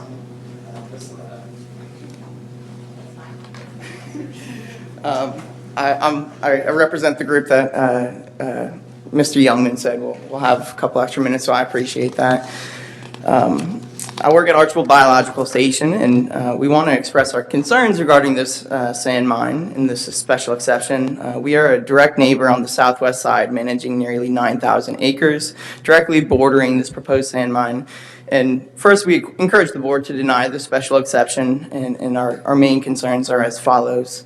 First of all, the development of this nature and impact needs to be properly communicated with neighbors. Simply a small sign placed on the property does not effectively communicate and inform the community. Additionally, by granting the special exception. It essentially removes ag from the future land use. First of all, sand mining, as mentioned by the gentleman before me, is not an agricultural land use, and in a future lake, as indicated by the reclamation plan, is incompatible as agricultural use itself. This recommendation is not consistent with the future land use map, and if approved, needs to be adjusted accordingly to take that into consideration. We encourage staff to update existing code and zoning of sand mining to industrial to appropriately reflect the character of this land use. The special exception agricultural land poorly classifies and too easily facilitates the approval of these developments that truly present a large land, community, and economic impact. Planning and zoning should be the one to handle these sand mine proposals as a zoning change rather than a special exception. Also, all sand mining proposals, as currently stated in Natural Resource Element Policy 2.2, should be seen by the NRAC to make recommendations on natural resource concerns.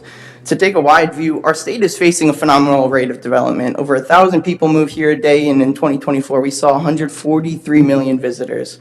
The vast infrastructure requirements for accommodating that accommodating our visitors and residents have fueled just as rapidly in growing aggregate industry.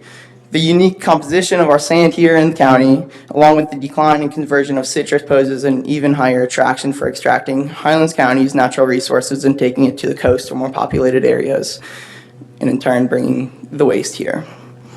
Considering the lack of knowledge regarding the long-term ecological, hydrological, economic consequences, a moratorium should be placed on sand mining to allow for thorough analysis, study, and/or a special Board of County Commissioners workshop to be conducted to develop a more comprehensive understanding and regional approach for the influx of sand mine requests.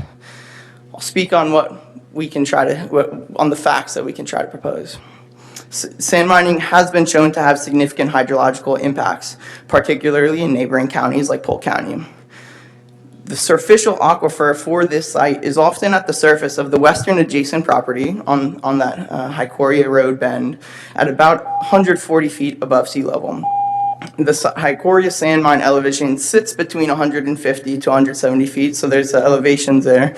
Thus, it's likely that at no deeper than 10 to 20 feet in some points, digging would reach the water table.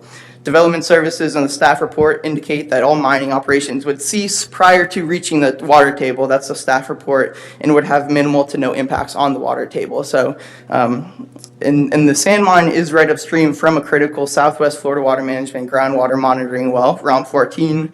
And the area between Hycoria Sand Mine and Tony Circle has a history of tremendous drainage issues, flooding roads and properties.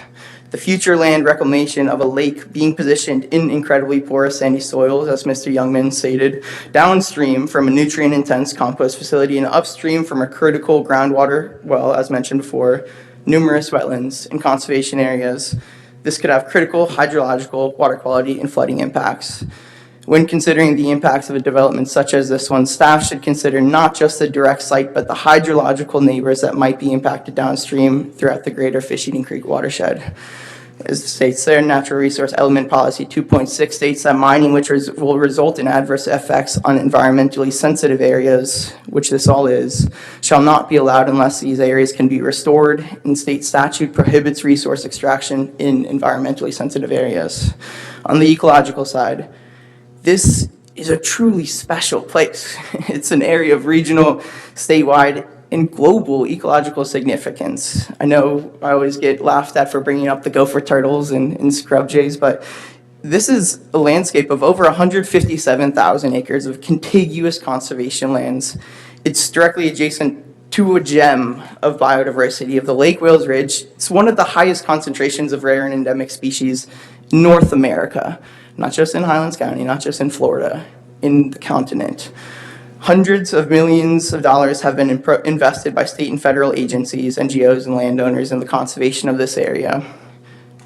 We encourage more study on the potential ecological impacts of sand mining, but we do know indirect impacts that this could cause, such as increased truck traffic, which will lead to increased wildlife road mortality for animals like the Florida panther, the black bear, crested caracara, gopher tortoises, and more. FDOT was just awarded a $6.1 million grant to develop a wildlife crossing underpass with construction set to begin this year because of this significance. The watershed supports the subpopulation of Florida black bear, and a mother and panther and 2 cubs have recently been documented just within miles of the site. We have those in our backyard, and increased traffic can impact that. I'll jump down really quickly to this is an area of historical significance too. I know in the staff report it said it didn't, but this sits within the site of historic Hicoria town, a turn of the 20th century homesteader town in Highlands County. It is one of the original 6 towns at the founding of the county. In the sand mine, according to the original deed book of the Florida Division of State Lands, is one of the first locations in Hicoria where the land was deeded to individual homesteaders in the 1910s, predating the county itself. So I encourage this development needs to undergo a significant cultural resource assessment presented to the Historical Preservation Commission prior to approval. Good job, Zach. You you gave us a lot to swallow here. So wait a second, if you don't mind, there's no reason why we can't ask that question, right? So you gave us a lot to chew on, and you and I have had this conversation a lot. Yes, sir. So we deny this gentleman the right to do what he wants with his sand mine. I come back to you, we come back here, we circle back around, there's something else. Yes, sir. What is it that Archibald, or that, what do we want there, Zach? That's gotta be the question that we answer. That is a question. We keep and- bringing this question back up, but it just keeps circling. Yeah, no, and I appreciate you asking that question, and frankly, right, I am not in the position to answer that, but that is why I propose a moratorium, not to stop sand mining. I think this is a necessary economic opportunity, and especially we've had conversations about citrus conversion on the ridge and what is gonna happen with that. I think you and I agree that there are right places to do it and there are wrong, and I think we need to have a conversation at the county level with planning staff, with ecological scientists, with community members that are impacted, with hydrologists. Southwest Florida Water Management District needs to be in this room. We need to understand sand mining better as ecologists, and I think that there's an opportunity to build more understanding of ecology from a sand mining approach. So do I have that answer? No, and I'm not going to sit here and lie and say that I do. But just because I don't have that answer, I don't think this should be approved. Thank you. Yes, ma'am. Can I just make it clear that, I just want to be clear that he is completely separate from the county, and this isn't, he wasn't called by the county as a. Did I indicate that? If I did, Well, you said, what is it that we want? And so I just want to make it clear We in that. general meaning, we as the people. the big Okay, scope, yeah, the big circle. but what Yeah, I'm identified as a- Archibald may have as their, what they want is what they want, separate and apart from the county. I just want to make that clear, that that's not Yeah. the county's position. I can assure you, I'm not affiliated with Archibald. Yeah, and I'd like to just take a moment, because I know not everyone here is public speakers, but if you do not want this to happen, please raise your hand. We don't do that. And again, I saw several people with 2 hands up, so. All right, thank you very much, I We're appreciate not it. gonna count hands. so. All right, anyone else, please? Thank you, Sherry, sorry about that. I gotta identify who I am. Before you put me on the clock, I want to thank the staff and all the work they've done. It's amazing. State your name, sir, please. Kerry Thompson, 1981, Old State Road 8. I've lived there for 52 years. I came before the proposed sand mine did. So a couple of things. Has there been a traffic study done by staff or whoever would be doing that regarding the sand mine and its impact? Carrie Holmes, let's clarify. So the traffic study will be done after the zoning change has taken place, and they'll go for their permits. If they were to get a special exception for the use, the traffic study would be part of the development review and the mining permit application review. Okay, wildlife study, has that been done? No, we haven't changed the zoning on it. So there's no reason for them to spend money on traffic study. Just to clarify, we're not changing the zoning. I'm This sorry. is just a special exception. I just don't want the public thinking we're changing the zoning on it. Well, to have that property as agriculture is no more proper than to have a Yana concrete plant zoned agriculture. So let me move on. So let's talk about trucks for a minute. And one other thing, most of you probably know, this project is directly across the street from Compost USA. They have 50 acres, want to expand onto 30. Let's talk about trucks. I don't know, does anybody know how many trucks they're expecting to be coming in and out of this facility?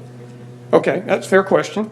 So, long story short, Compost USA is looking to increase the number of trucks they have now from 50 to 150. I just estimated this particular project would probably have about 100 trucks a day. That's 250 trucks on Hycora Road. That works out to 21 trucks an hour.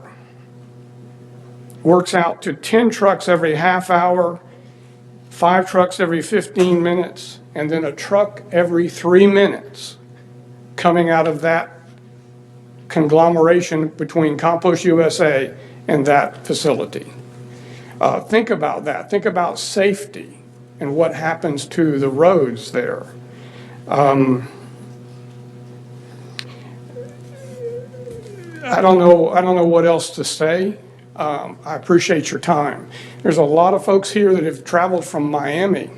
Now, I don't know whether they're going to want to talk or not, but this is a big concern for our community for any number of reasons, and we've covered it all. And I do appreciate y'all hearing us out. I appreciate staff and all that you've done. We've been sending a lot of emails to you, and thank you very much for that. Thank you. Thank you, Ms. Carey. All right. Is there anyone else? Yes, sir. How are you? I'm good. How are you? State your name, please. I'm Andy Russell, representing my parents' property that is directly south of the site, and then also J.W. Yachts and Sons Farms. Both are adamantly opposed to the site being a mine, sand mine. In the eventuality we do survive citrus, what is our options if you put a sand mine or a reclaimed mine with potentially a lake, possibly, but if not, what are you going to do with it when you get done with it? All of that water drains directly south to us through our property. We already have issues with neighbors down south because it's bottlenecked, draining out to the Fish Eating Creek. We're really adamantly opposed. Basically representing 172 acres right there directly south of the site. So thank you. Thank you, Andy. Someone else, please, step up. Yes, sir. Name, please, and address. Greg De La Garza. My property is at 82 Summers Road. And I bought that 20 years ago. But way before that, I was 8 years old. I go with my mom and dad. First time I come to Lake Placid, go up in the tower, look around, and it's just pretty much grows. We're going over to Cypress Gardens, that time probably the number one attraction before the Mouse That Roar got built. So every time we go to Cypress Gardens, one time we went up to Silver Springs and Six Gun Territory, which I loved. Then fast forward years later, I'm a young teenager. A friend of mine takes me out to Fish Eating Creek. Wow, it was gorgeous, beautiful. Middle of nowhere, pretty much. So we used to go Fish Eating Creek on a regular basis. We put in different spots if we had 2 trucks or not. And the opportunity popped up for me to buy a piece of land surrounded by archbold. The little finger surrounded by archbold.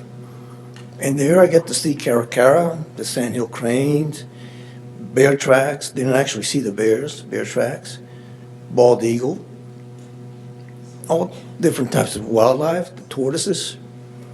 And what I don't want to see is this unique place destroyed by having the wrong business there. Agriculture, they've used, best management practices. And everybody's talking about landfill, but nobody talks about reclamation. Why don't we make those people with the sand mines, fill it up and plant it, make it the scrub. This is scrub area. Mr. Archibald knows, not Mr. Archibald. Archibald knows better. Scrub jay, the pine. Let's talk about when they do the study on the sand mines, not just leave a hole in the ground or just do a landfill, but do reclamation. this is a very unique area. You all know the ridge is just, I would say 90% of the people in Florida don't know that we have a ridge, because mostly it's in the coast. So that would say it. I would hope that you reject it, and it's not fit. And it's not fit except next to Archbold, next to what we have here. Thank you very much. Thank you very much, sir. Anyone else? How are you, sir?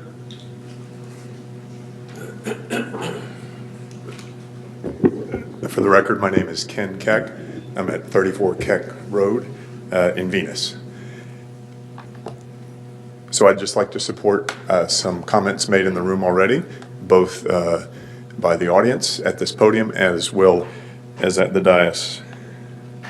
First of all, I do think a moratorium is appropriate in this case, in the case of sand mining. I think it's time to take a deep breath, or it will allow time to take a deep breath for staff, for the full Board of County Commissioners, and the various advisory commissions that serve the board.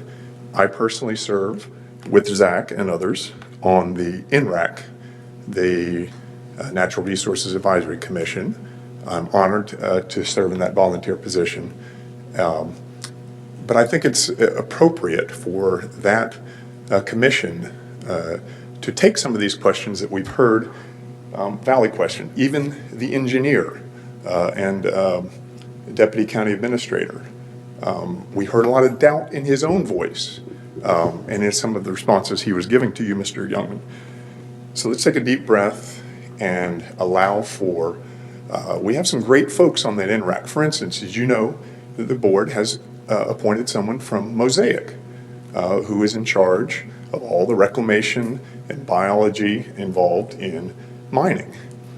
To your point, Mr. Boring, it would be wonderful to have a stream song here in Highlands County and all the jobs and revenue that might imply.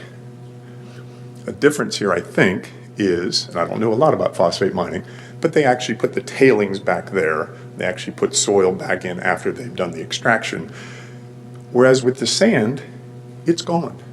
It's gone to Miami-Dade, Broward. It's gone to where all of these developments are happening, and probably anywhere there's not ridge or not sand already is where that sand is going.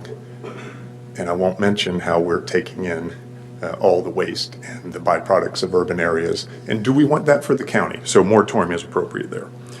At the end of the day, I think we don't have a lake as proposed by the applicant, but we have a big hole in the ground that might or might not have water in it that is not a lake. Let's perhaps even take that word off the table. Mr. Brown, you made a point very early in the discussion here. Big believer in property rights.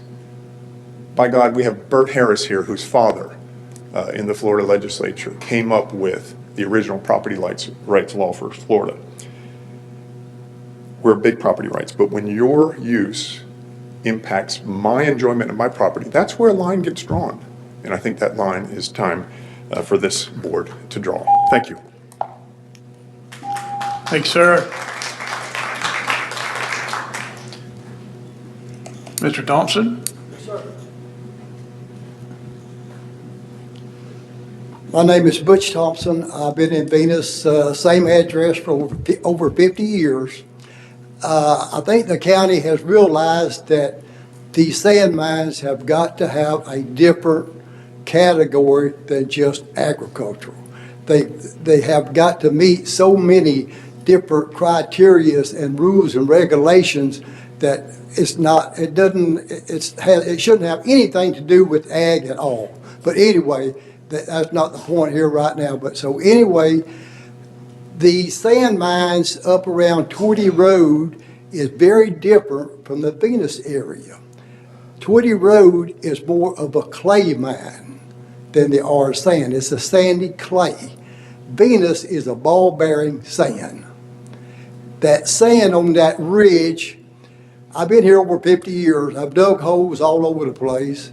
And at different times of the year when the water table is high, you can get water by digging a post hole.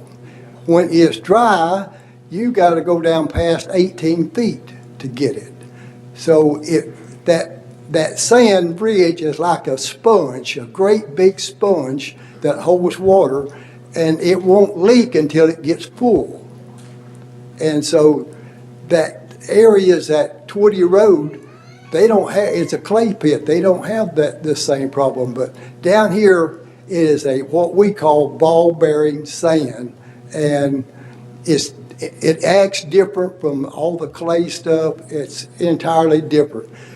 At the one side of this property is Tony Circle area, which floods every year. State Road 8 floods every year. Holiday Acres to the south of there, it floods every year. So you got to keep that in mind. And then whenever they get all the sand out of there that they want, what are they going to do? Walk away, give it back to the county? There's more stipulations that they've got to meet other than, yeah, it's ag and there's no problem. Thank you.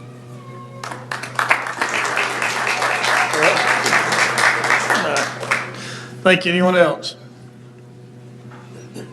All right. Hearing none, Mr. Harris?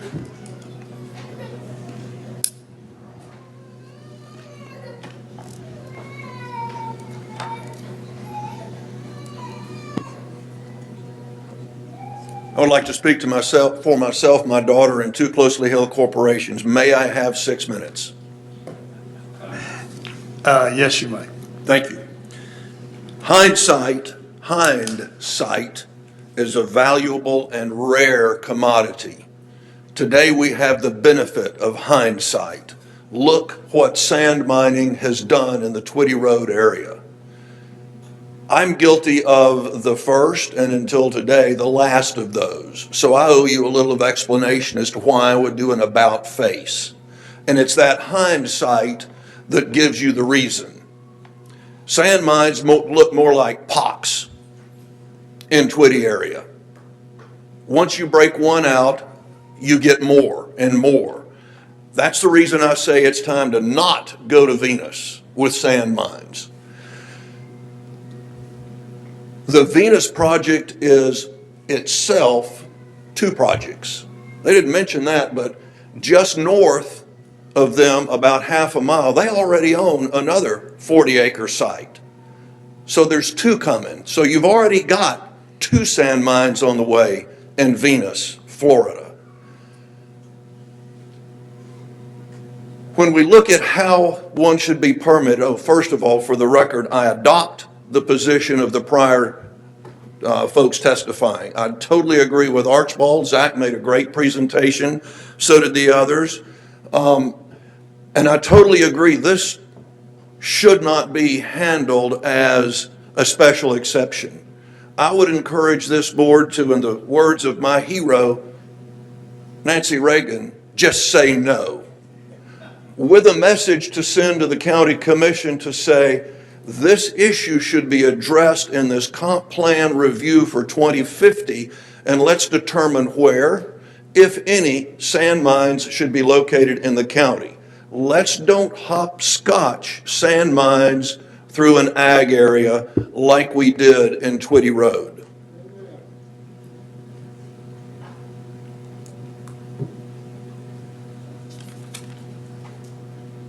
The near time concerns me.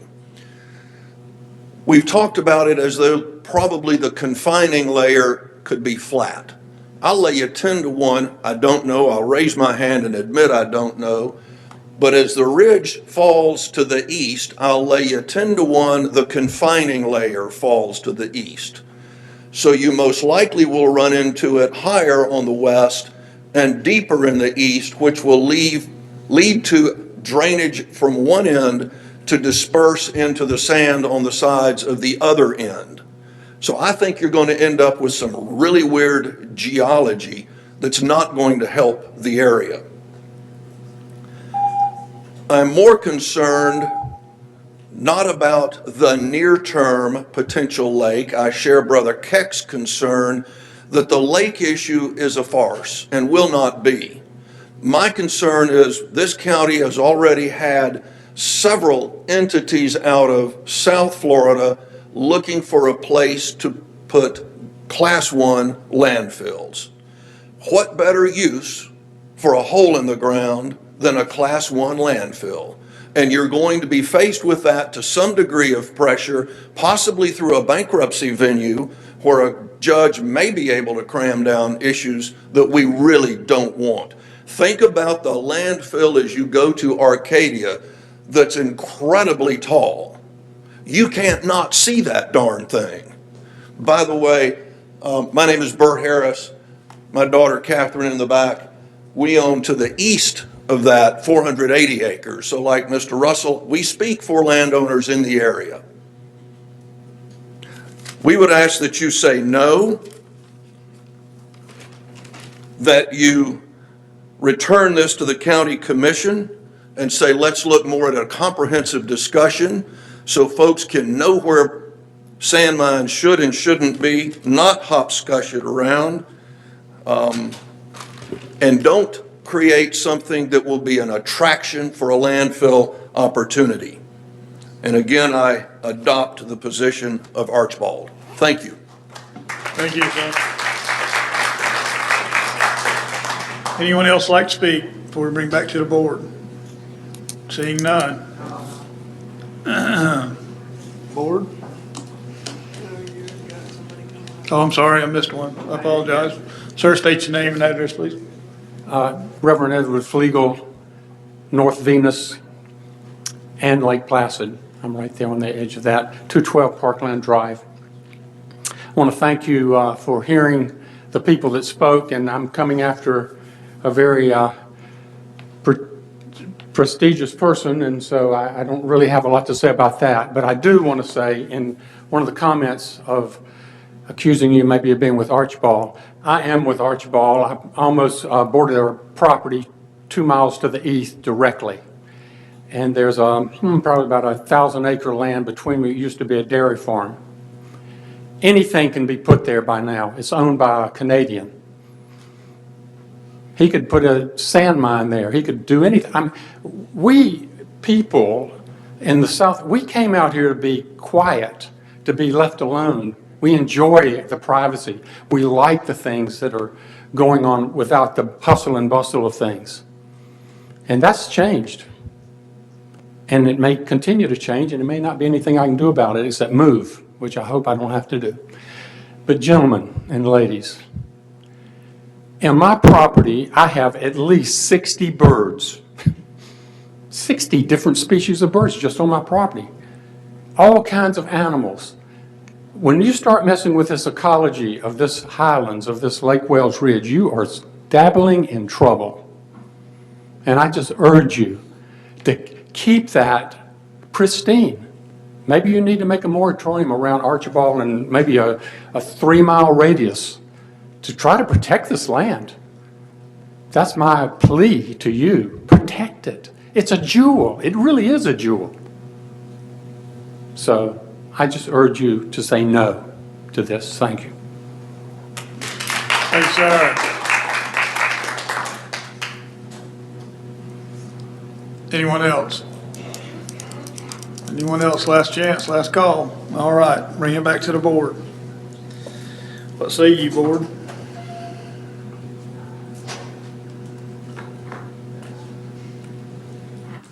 Deathly quiet. We have no motion? Well, I would say the people have spoken. I don't disagree. Well, Mr. Chair, I will say this. It's evident, and I think there are a couple of us, and I'm not going to speak for anybody else on this board, but I believe that there are several of us that have discussed this about really taking a hard look at where these types of properties are. I know we've done it in the past. When I served on the county commission, we designated certain areas as industrial. And there were certain types of operations, i.e. adult, whatever, had to be in an industrial zoned area. We didn't want it in a commercial area or something like that, or in a residential area. So it can be done.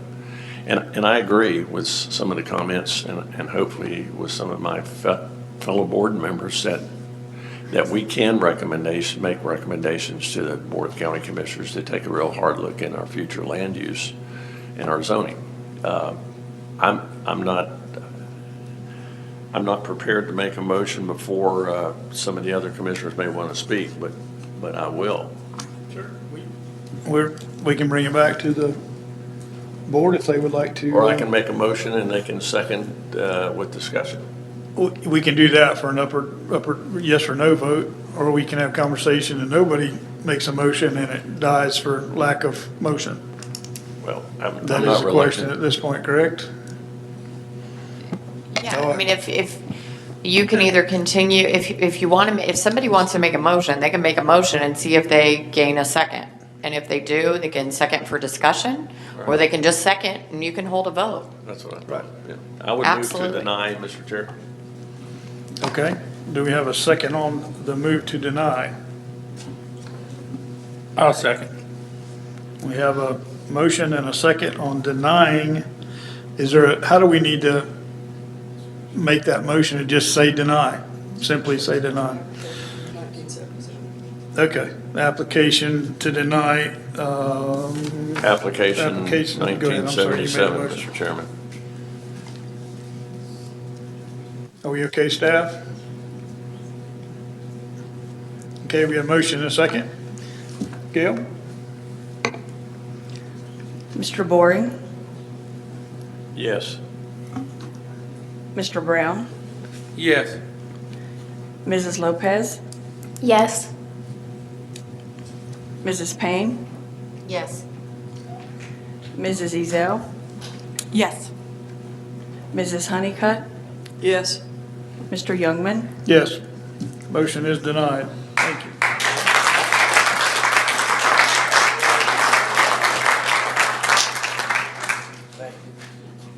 Thank you. Thank everyone for coming to speak. It's nice to see folks come and state their opinions. Thank you very much. And Mr. Chairman, I would like to say this is a prime example, and I know some folks prior to this particular application said that they weren't duly notified. You know, I believe staff makes every effort to notify property owners that will be affected. We've also taken measures now to make signs bigger as opposed to the little 12 by 12s, and that's been approved, if I'm not mistaken, in the future. Thank you. All right, moving on. Yes.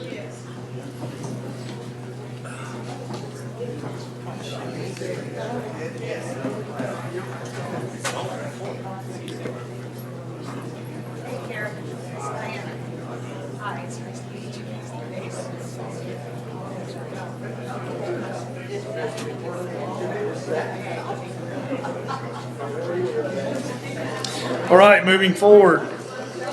Does anybody need to take a bathroom break at this time? Are we all good? We're all good. Let's roll. All right. Do you want to take like maybe 1 minute so we Yeah. can clear the room out and then? I appreciate you folks being here, but if you'd like to stay, stay. But if not, please go outside, please. Conversation. Thank you.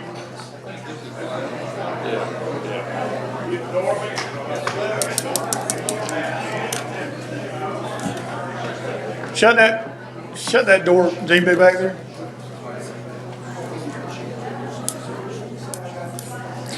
Thank you. Agenda item 5F, hearing number 1978, Hickey Mining Incorporated, care of Roger Dale Polston. Staff proof of pubs.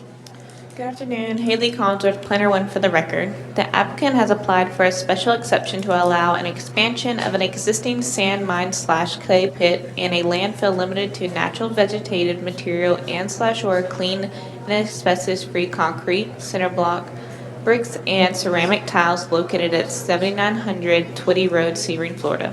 The hearing has been duly noticed and published, and proof of publication is in the file.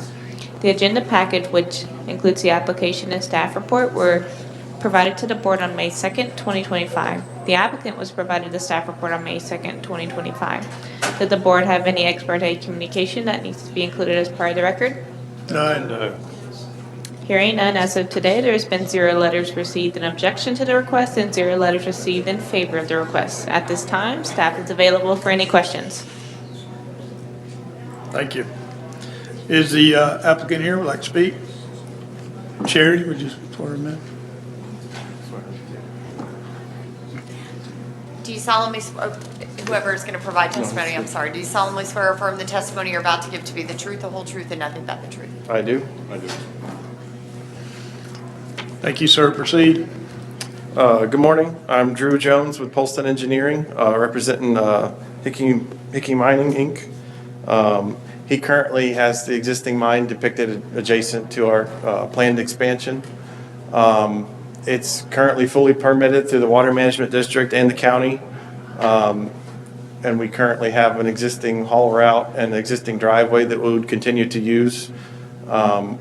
We do not plan on the actual mine expansion to increase any kind of traffic. It would just maintain current operations, and he would expand into it once this mine reached further completion. So we don't expect any major impacts to the roadways. And he's already gone through the county's process of, I believe you paved the road up to your driveway? Yes.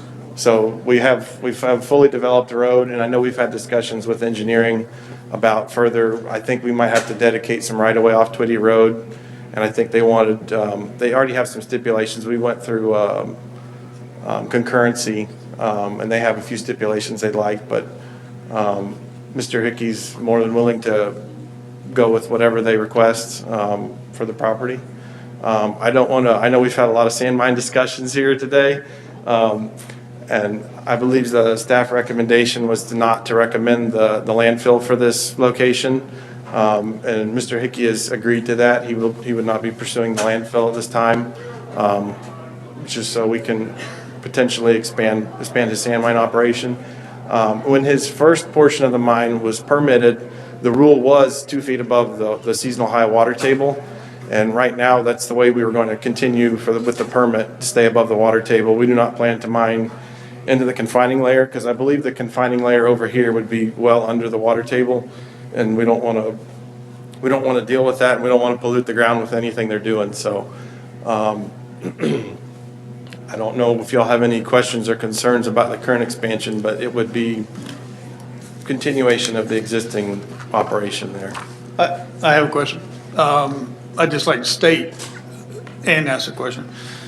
You know, this particular case, I want everyone here to understand, we're not against mining. We're not. Right. We're against where that one was at. You putting this mine in this area that we already understand there's 10, 12, 7, 8, whatever it is. I don't know what the magic number is anymore. We've approved them like popcorn here lately. So that being said, we're not against it. This is a perfect place for a mine. The area is already mined. We know it's going to be mined. We know what that's all about. We understand that you already have an active mine, Mr. Hickey, and it's been functioning fine. They've had no problems. You know, moving forward, we just need to understand what does that mine bring back to the county? That's one of my questions that we're going to address later in a conversation with the county moving forward. But this particular case, it seems to be a simple fill-in, whether you're a subdivision next to another subdivision that's already approved, same mindset. So I guess that's my state of fact. I do appreciate you clarifying the layer of dirt and sand, which Mr. Harris alluded to, what that means. I don't know. I would like county to help us figure that out. How deep is that layer, and can we dig past that layer? That's something that I want to know. Well, I can say you can't dig deeper than 50 feet. I can tell you that. Right. You can't go more than 50 feet, but it's 2 feet above the confining layer. What the confining layer is, I'm not a geologist, so I can't. So it is a confined layer. It's not high water. That we've clarified that. Yes, the code says confining layer. That changes the whole ballgame for me. So, anyways, I think this one's a little different ballgame. Thank you. To your point on what the sand mine is going to be used for, Mr. Hickey would like to talk about that, and I'd also like to bring up to development that we do across the county. We're engineers for the Sun and Lake Improvement District, and there's rules that, and I believe the county's adopted some of them too for permits for building homes. Sun and Lake, you have to be 15 inches above either the back lot line or the road right of way. And it requires, some of the contractors are telling us they have to bring in 50 to 40 truck loads to come in and bring up their sites when they're building. So even just single family residential areas, they're bringing in a lot of dirt. And the county does need the county does need the sand mines to be able to continue building, even the lots we already have platted. So if you want to speak on the other county uses. A couple things I'd just like to point out. You ask what does this bring back to the county? 2 contracts I have with the county. One, we just filled the county landfill. They're doing expansion to the county landfill. We just supplied close to, I don't know the exact amount, but close to 90,000 yards for the expansion of the county landfill.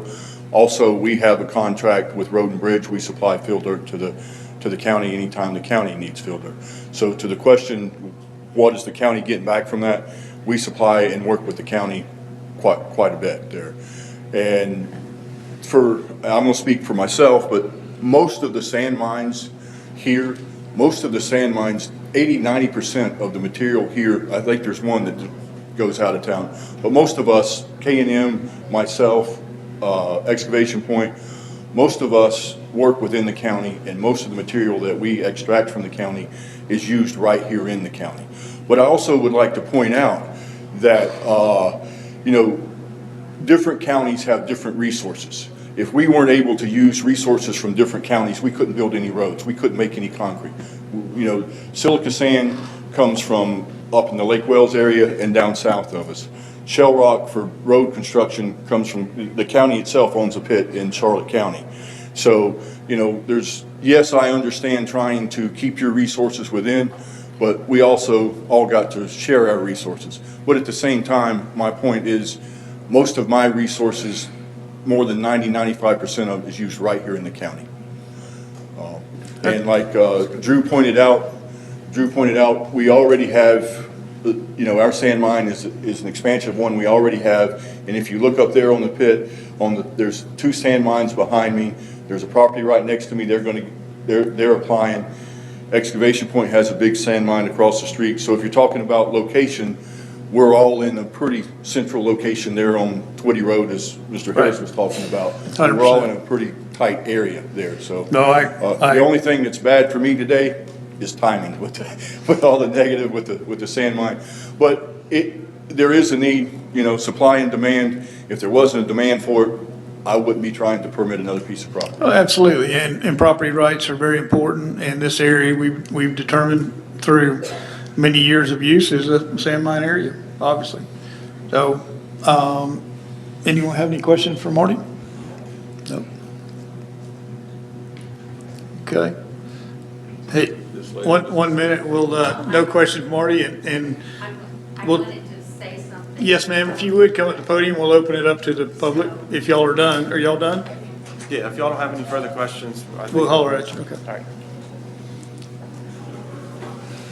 Yes, ma'am. If you'd like to come up and speak, name and address, please. My name is Diana Lyles. I live at 2802 Imperial Lane in Sebring. I grew up at 7501 Twitty Road, which I am currently renovating. The house is over 100 years old. My concern is, now that I was working, I'm retired now, so I'm there a lot. We're working on the house, and I did see where the sand pits were, and it scared me. They're huge, and they ruin the land. I don't know how we'll reuse this land, and I worry that point worries me. What are we going to do with all these holes? And how is it going to affect our water quality when we put everything in it from all over? So my second concern is,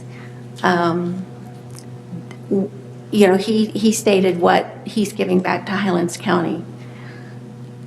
Okay, when I go to work on the house, I went there yesterday, and they said in 10 minutes only 3 trucks go by. Somebody said that in 3 minutes, or they gave a time. So I'm at the intersection on 27. I see truckloads of sand, 2, while I'm waiting at the light, 2 heading west. I said, oh, yeah, well, that's common.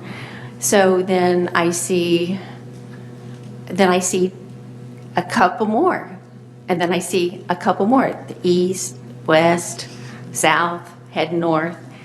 And I'm like, okay, so Twitty Road is not meant It wasn't built to support this kind of traffic. Now, grant you, I'm on 27, but they're coming off of Twitty Road onto 98. They're either going east or west.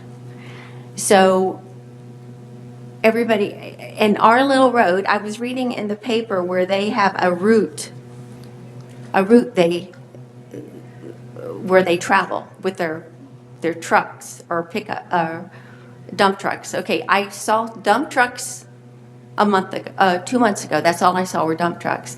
Now I'm seeing semis with long trailers going up and down the road. And when my son said, "Mom, when I turned in to go to the Twitty house," he said, "I had to run off the road a little bit because the road's not super wide. It's just so the sides are starting to crumble on the roads, and it's just not working." And I sat here listening to all the problems people are having with the traffic, and I don't know if that was even addressed when I started going to these meetings. And anyway, that's all I got to say. I'm talking for the Twitty, and there aren't a lot of people that live there. But there's a community on each end, and no one's aware of this. If I didn't get the paper, I wouldn't have been aware of it. So that's an issue that I think our county needs to address. I say buy the local paper and know what's going on in your county. Yes, ma'am. I appreciate it. Thank you. Yes, ma'am. Ms. Pam? Pam Pinterest, 12373 Lost Lake Drive, Lake Placid. I again strongly encourage you to look at the DEP website. Look at the map of currently permitted Highlands County mines versus surrounding counties. Look at permitting requirements from DEP and SwiftMud. Look at the size of the Highlands County mines, not the 244 acre in Venus. That was an anomaly. Look at DEP reclamation policy permit requirements. There's talk of a moratorium again. What are the facts to go along with a moratorium? Why is there a concern about sand mined in the county leaving the county? Do all oranges produced in the county stay in the county? Do all workers that live here only work inside Highlands County? Do all realtors only sell land in Highlands County? We can't do one thing for one category commodity and not make it fair to all. Do all nursery trees grown here? Whatever it is, all sod that's raised here, does it stay in the county? I'm asking you to think about these things. What makes sand mines so deplorable, or it seems like it? Why the Twitty Road area? County had an old sand mine or landfill. They set the precedent. Industrial and commercial zone land is already in the area. Land in the area is selling for $30,000 to $35,000 an acre for the sand mines. Mr. Harris talked of hopscotch sand mining permit in the Twitty area. Should a landowner just sit on a dead citrus grove? Is that what it is? We're either going to leave it dead, not be able to utilize the land, or put it in conservation and get a third of the value or even less than that. 36% of the county is already in conservation lands. Those lands don't pay property taxes. They don't pay school board taxes. Zach, if he were still here, would say, oh, they pay a little bit. It's pennies on the dollar. We live in a county that requires a special exemption permit to have 2 chickens in your yard. So are we rural? Are we in limbo? We like ag, we'll do that, but is ag cash flowing? I've heard a lot of comments today about people moving here for the slow country life. We don't want any changes. Well, from 2021 to 2024, Highlands County lost over 17,000 acres of citrus. We've been battling the citrus greening disease for over 20 years, and there is still no cure for citrus greening. What are our options? What are the other landowner options to do with their land? Each land or sand mine should be taken at face value. Location, size, environmental concerns. County set a precedent. In Avon Park, to the north, there was a county landfill or county mine. So I would agree with the master plan, or if you want to, but if those were active producing citrus groves, no landowner would be trying to sell their land for sand mines. They'd be growing citrus and want everybody to stay out of their way. Thank you. Thank you, Ms. Pam. I think that's part of the discussion too, what, like Pam said, what, if we have sand mines, what do we do with them when they're dug? There's a hole in the ground. It's not like a citrus tree where you push it up and you replant it. But what do you do with that hole in the ground? We got to figure out, that's part of our job, is we got to figure out what to do with them when we're done. Do we, I don't know, park semis in them, whatever. It's not to me, someone a lot smarter than me, which doesn't take much. But anyways, wherever we're at, is anyone else in the audience like to speak? Hearing none, bring it back to the board. Anyone would like to make a motion? Staff, do you all have a printed recommended motion, including We do. Would you like us to read it for you? Yes, please. Okay. Move to approve special exception application number 1978 in part to allow an expansion of an existing sand mine / clay pit operation to the property at 7900 Twitty Road, Sebring, Florida, subject to the conditions of approval as listed in the staff report, and to deny it in part for the landfill limited to natural vegetative material and / or clean and asbestos-free concrete, center block, bricks, and ceramic tiles based on the specific findings that do not meet the applicable criteria for granting the special exception approval. A special exception application for the proposed landfill use should be made at such time that use is proposed to commence to ensure that it complies with all the current conditions and requirements at that time. So move. Do we I'll have second. second by Emma? All right. Conversation, board? No? Hearing none? Statement by me. I think this is one of those cases where it's a lot different than the rest of them. Let me state that. I think it's a different area altogether, a whole different set of circumstances. So, Gail, if you would, if no one else. Yes. Mrs. Honeycutt? Yes. Mrs. Ezell? Yes. Mrs. Lopez? Yes. Mrs. Payne? Yes. Mr. Boring? Yes. Mr. Brown? No. Mr. Youngman? Yes. Motion carries. Sir, you have an extension. Or whatever it is. Exception, movement, we have whatever. Okay, agenda item 5G, hearing number 1979, DR Horton Incorporated. Staff? Good afternoon, Haley Collins with Planner One for the record. The applicant has applied for a special exception to allow a model home located at 5530 Savona Drive, Sebring, Florida. The hearing has been duly noticed and public and proof of publication is in the file. The agenda packet, which includes the application and staff report, were provided to the board on May 2nd, 2025. The applicant was provided the staff report on May 2nd, 2025. Did the board have any ex parte communication that needs to be included as part of the record? None. Hearing none as of today, there's been one letter received in objection to the request and 0 letters received in favor to the request. At this time, staff is available to answer any questions. Okay. Is there anyone, the agent or applicant here? Okay, thank you, sir. If you would, state your name, please. Ms. Sherry will swear you in. Anyone providing testimony, do you solemnly swear or affirm the testimony you're about to give to be the truth, the whole truth, and nothing but the truth? Yes. Thank you. I'm glad you got a few minutes to hang out with us and learn about our county. So, yes, sir, if you would, step to the Not planning on mic. putting a sand mine there. No sand mine. Step forward, sir, if you would, and talk about whatever you want to say. We just want to open a model home to sell homes in Sun and Lake. Sorry, we just open a model home to sell homes in Sun and Lake. That's it. And I'm sorry, can you state your name one more time with the record? Because I don't think we heard you initially. John Dieterle. Thank you. Okay, sir. How about your partner there? You got? He's just the superintendent. I've got nothing to say, but I'm Chris Wellborn. I live here in Sebring, so. Okay. Any questions from the board to these gentlemen? No, this looks like the same thing that we did for 4 or 5 other places recently.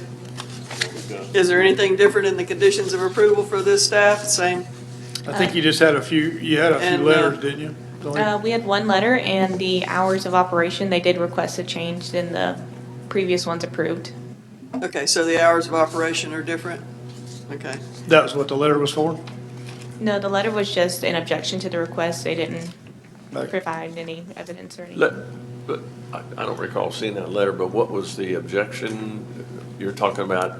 We emailed the letter to you this morning, just FYI, but basically, they're writing as a concerned citizen, I'll just read it. Dear members of the Building and Zoning Board, I am writing as a concerned resident of Sun Lake in reference to the proposed rezoning of the lot located at 5530 Savona Drive, which is currently zoned for residential use. It has come to our attention that the builder or property owner is seeking to rezone this lot for commercial/business purposes. This request directly contradicts the existing zoning designation and the clearly stated rules of the subdivision/neighborhood, which prohibit operating businesses out of homes. Our neighborhood is an established residential area with families who have chosen to live here based on the expectation of a quiet, safe, and residential environment. Allowing this rezoning would set a precedent that undermines the integrity of our zoning regulations and negatively impacts the character, safety, and property values of our community. We respectfully urge the board to deny this request and uphold the current zoning designation in accordance with the SNL rules and the expectations of the residents who live here. Thank you for your attention to this matter. We trust that the board will prioritize the interest and rights of the neighborhood's existing homeowners. Then staff did inform them that the request is for a model home, not to change the zoning. And they had another question about hours. I'm sorry, I don't have that email, but I did forward it. Yeah, and it's a model home. I mean, we've seen this for years where builders every day are out there. It's not a company, it's an individual, and he's built a home and he sits on it for a while. So it's the same every till it sells. Isn't there a time frame on model home? Right, without coming back in front of the board, right. So previously, the What model is homes. that? Yeah, I got you. What is that time frame? So 2 years? Okay, yeah, I'm so sorry. previously, we did put 1 year in the previous reports from Southern Homes and G Investments, but they did request a 2 years, so we included that as part of this report. It's in this report, okay. Sorry, I didn't read it more thorough. I took opportunity to ride by there today. I should have rode to Venus, I guess, but it was too far. I'll take you But down there. I rode by these guys' place, and I would say, just be good neighbors to them. I mean, it's a beautiful house, but it's got a couple of signs in the yard, and I could see somebody complaining if there was a lot of cars there or signs, and it's just about being good neighbors, I think. We definitely like to be good neighbors everywhere we go. Okay. There is a gentleman, and if you're done, sir? Yep. And no more questions, there's a gentleman, if you'd like to come speak, sir, you need to come up to the podium.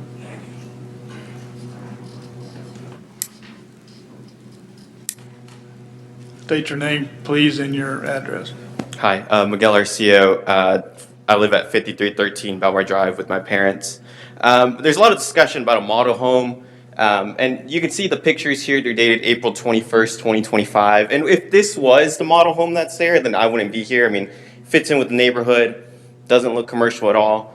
But that was 3 weeks ago. In 3 weeks, the nature of this home has changed drastically. Just to the left of that photo, there's a big old sign that says Sales Center. They've also added a gate. They've added an awning that says DR Horton. They have a night. I mean, this is taken during the daytime, of course, because it wouldn't make sense to take it at night. But at night, they run a light all night. I mean, it just sticks out like a sore thumb. I mean, everyone in the neighborhood's not really frustrated about it. My parents are really frustrated about it because, as the letter was stating earlier, we all live in Sun and Lakes. We all follow the rules. And the rules are very clear. No commercial activity. As a matter of fact, in the packet, it mentioned that the code enforcement had an active case against them for running commercial activity out of what was zoned out of a residential area. So it's really more commercial than a model home, if anything. And you guys mentioned the Southern homes. We've driven by those plenty of times. It blends in with the neighborhood. Again, that's not the issue. The issue is this picture does not depict what is currently there. And in addition, the recommended motion would expel the code enforcement case because, it's a model home, it's exempt. But again, the code enforcement case is about a commercial activity happening out of a residential area. I grew up growing up in this neighborhood. Growth is inevitable. I get it. I love running through this neighborhood. That's part of my running route all the time. But I think this sets a really bad precedent for our area, bringing in more commercial areas than anything. Finally, I just want to say that, like they wrote in the application that it's in harmony with the area. Again, this is not. This is in harmony. This picture is, but 3 weeks later, it's not in harmony anymore. And I just think we need to be smart about this. It needs to be a precedent that says if it's a model home, it's a model home. It blends in. People walk in, see what their house looks like. But I guarantee you guys, if you drove by there right now, it's not what you're going to live in. So I strongly urge this board to deny this request, or at the bare minimum, make them clean it back up to what it looks like an actual home that someone would live in. Thank you. Thank you. I got a question for staff. Is there a code violation on that because of what we're talking about? There's a code violation because they're using it as a model home and they didn't get a special exception. That's why we're going for a special exception. Yes. Okay, so so the light issue, which he addressed, is that's something that would go to code enforcement, right? If you'd like to speak on that, that's fine. Sure. I've gone around to the neighbors that have been around there. Again, I grew up in Sebring. I was a graduate of 06 here. So I went around and know a lot of people in the community. I'm already done. No, and I've told them, hey, if there's anything that you see, please, I've handed out my card. You know, we want to be nothing but great neighbors for everybody. So if there is a light, because yes, we do have some floodlights out there, obviously to prevent anybody kind of trying to break in or anything of that nature. So obviously, if there's a light that's constantly on, that shouldn't be. And please, by all means, I'd be happy. I appreciate you stating that. So now I know that's something I need to address. Obviously, I'm not there in the middle of the night. So that's, you know, something, if there is a light on a floodlight or anything like that, that's on all night, that's shining in anybody. Because I have spoken with the neighbors that are across the street from where the little shale parking lot that we built in. I said, hey, if anything's going on crazy with the lights, please let me know. Man, nothing's been brought to my attention. I appreciate the gentleman bringing it to my attention. I'm more than happy to take care of that there. So I just wanted to state that. Okay. Yeah, Mr. Chairman, I could appreciate if there's a floodlight shining into the Oh, neighbors. 100%. Yeah, no, absolutely. Yeah. It's something that, I mean, again, something that everybody puts a floodlight out right for your driveway and everything like that. So obviously we do the same to shine, kind of, again, when we're showing our lots to our people. Or to our potential buyers, hey, you know, something you would do as well. You know, we try and make it look like a home that they're What going I to could purchase. suggest, if it's that, you put in a motion light, so if you're worried about people breaking in. It's supposed to be comes on. correct. It's supposed to be a motion light. So that's what I'm saying. If there's something off with the electrical on that, that's not something I would know unless someone brought it to our attention. It sounds like you're willing to address that one issue. Oh, I'll address it tomorrow. Okay. Thank you. All right, you're welcome. And one of the conditions that is being recommended is that all the signage has to meet the LDRs. So it's gotta meet code or So code if there's some issue with the signage, that would be, you know, a code enforcement She's referring to any code violations on your signage that you have to meet requirements. You Yeah, don't know absolutely. I of mean, any, again, there's signage. I know the signage that he's talking about, there's a little monument that's in the front. It was there when we had the hearing, when blanking on the woman's name that we met with. Nothing, you know, was mentioned to us, but again, if that's something that we need to discuss with the board, obviously we will. Yeah, unfortunately, that's not our department. Yeah. You will just need to make sure that you follow, if this gets approved, the regulations and 1205-201K, which speak to the signage, that you can have one identification wall sign not over 12 feet in area and one bulletin sign not over 32 square feet in area on each side street. Okay, yeah, we have our office is in Davenport, so some of the communication might have gone there and not gotten to us. So we'll take care of anything that comes up that we need to. We just, as long as we know about it. So you're out of where? Davenport, yeah. Davenport. Yeah, that's our Okay. main office. And your intentions are to continue to build homes in Sun Lakes or across the county? Yeah, both, Sun and Lakes Both. and across the county, yes. I always love driving up 27 and going through Davenport because it's a nightmare. It is, on the yes. highway. all the way through from Main City. Absolutely. Zach may not agree with this, but there's a really nice place in Venus that might be available. So bring them on. All right, ma'am, if you would. Hi, my name is Catherine Malott. I live at 5500 Savona Drive, and I'm the closest house to this model. They're calling a model, but it's really a service center. And I want to mention that it is open 7 days a week, full hours. There is a 4-car parking lot on the side street. The streets are very narrow in our neighborhood, if you noticed that when you came through. Hardly enough room for the walkers. We have twins over here, which I know y'all saw and heard. People walk their pets regularly on our street.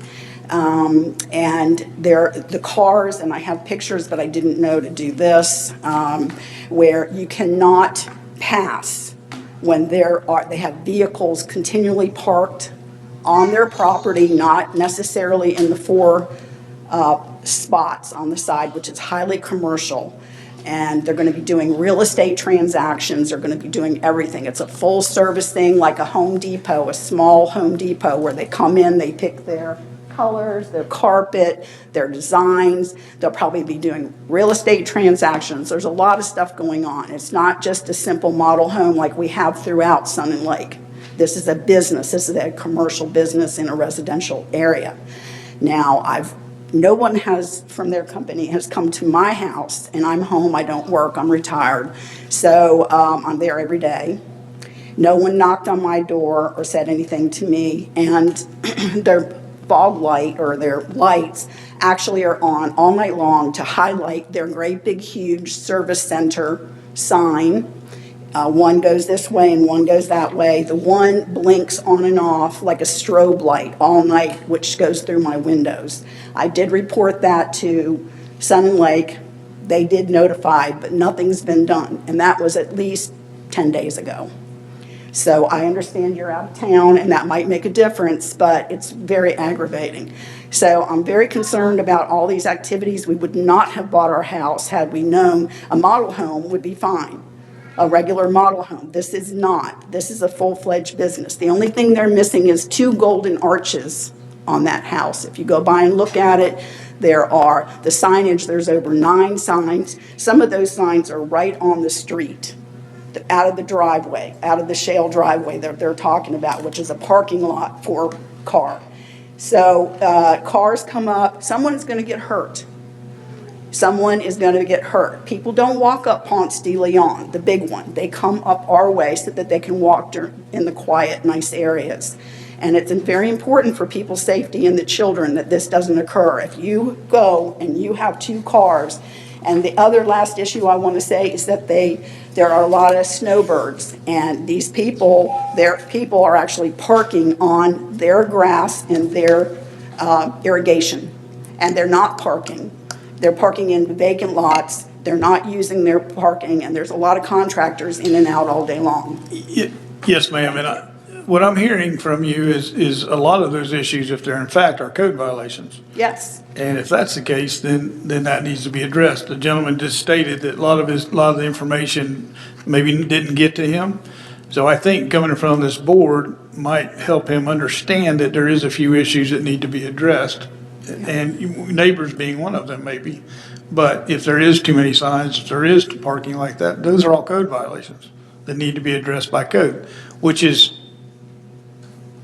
that happens when someone calls, right? Yes, and if this were to get approved, we do have conditions of approval, which include sign regulations, parking only within the property, no parking in the right-of-way. If that still is occurring, you can always call code enforcement and it would be addressed. Okay, and they would have to have the proper licensure for, like, the contracting, for the real estate. All that's required by state code in Florida if they're doing all those issues at that property. I can't speak to the licensure of a real estate officer because we in the county don't have that regulation. If it's a state regulation, then they would have to follow whatever state rules are. Yeah. But I did look up all the codes. Gotcha. Okay, so I'm just letting you know. Thank you, ma'am, very much. And anybody else would like to weigh in? Yes. Yes, ma'am. I think this gentleman was next. If you, hold up one second, unless you want to let her go, and she's got the child. I'm sorry, I have children. I try to be very patient. Yes, ma'am. I've been here since. State your name, please, and address. Karen Wilson. I was here a couple of. Address, ma'am. 5109 Belmore Drive. Thank you, ma'am. And I also own lots on Savona Drive. And I was here a couple of weeks ago because a builder intruded on the property that I own. I'm back here again because these builders are coming from other counties, just coming into Highlands County, building what they want to build, and then coming to you after they've already built this. Why didn't they come and ask for this before they built their model home? I live right there. Nobody has knocked on my door. Nobody has given me a business card. Nobody has said anything about it. Suddenly, we've got this eyesore in the middle of our neighborhood. Now, what's going on is the traffic on this tiny, narrow little road. You said you drove on it. It's very narrow. And not only that, all of the commercial trucks have actually broken part of the road. I walk my twins. I'm worried that if I'm walking and these cars fly by, that they might hurt me or my twins. My walking friend is here. We walk all over the neighborhood all the time, and you can ask her. These cars whiz by, don't pay any attention to us as pedestrians, and I'm afraid what it's doing to our neighborhood. And the signage that they've put up, it's just awful.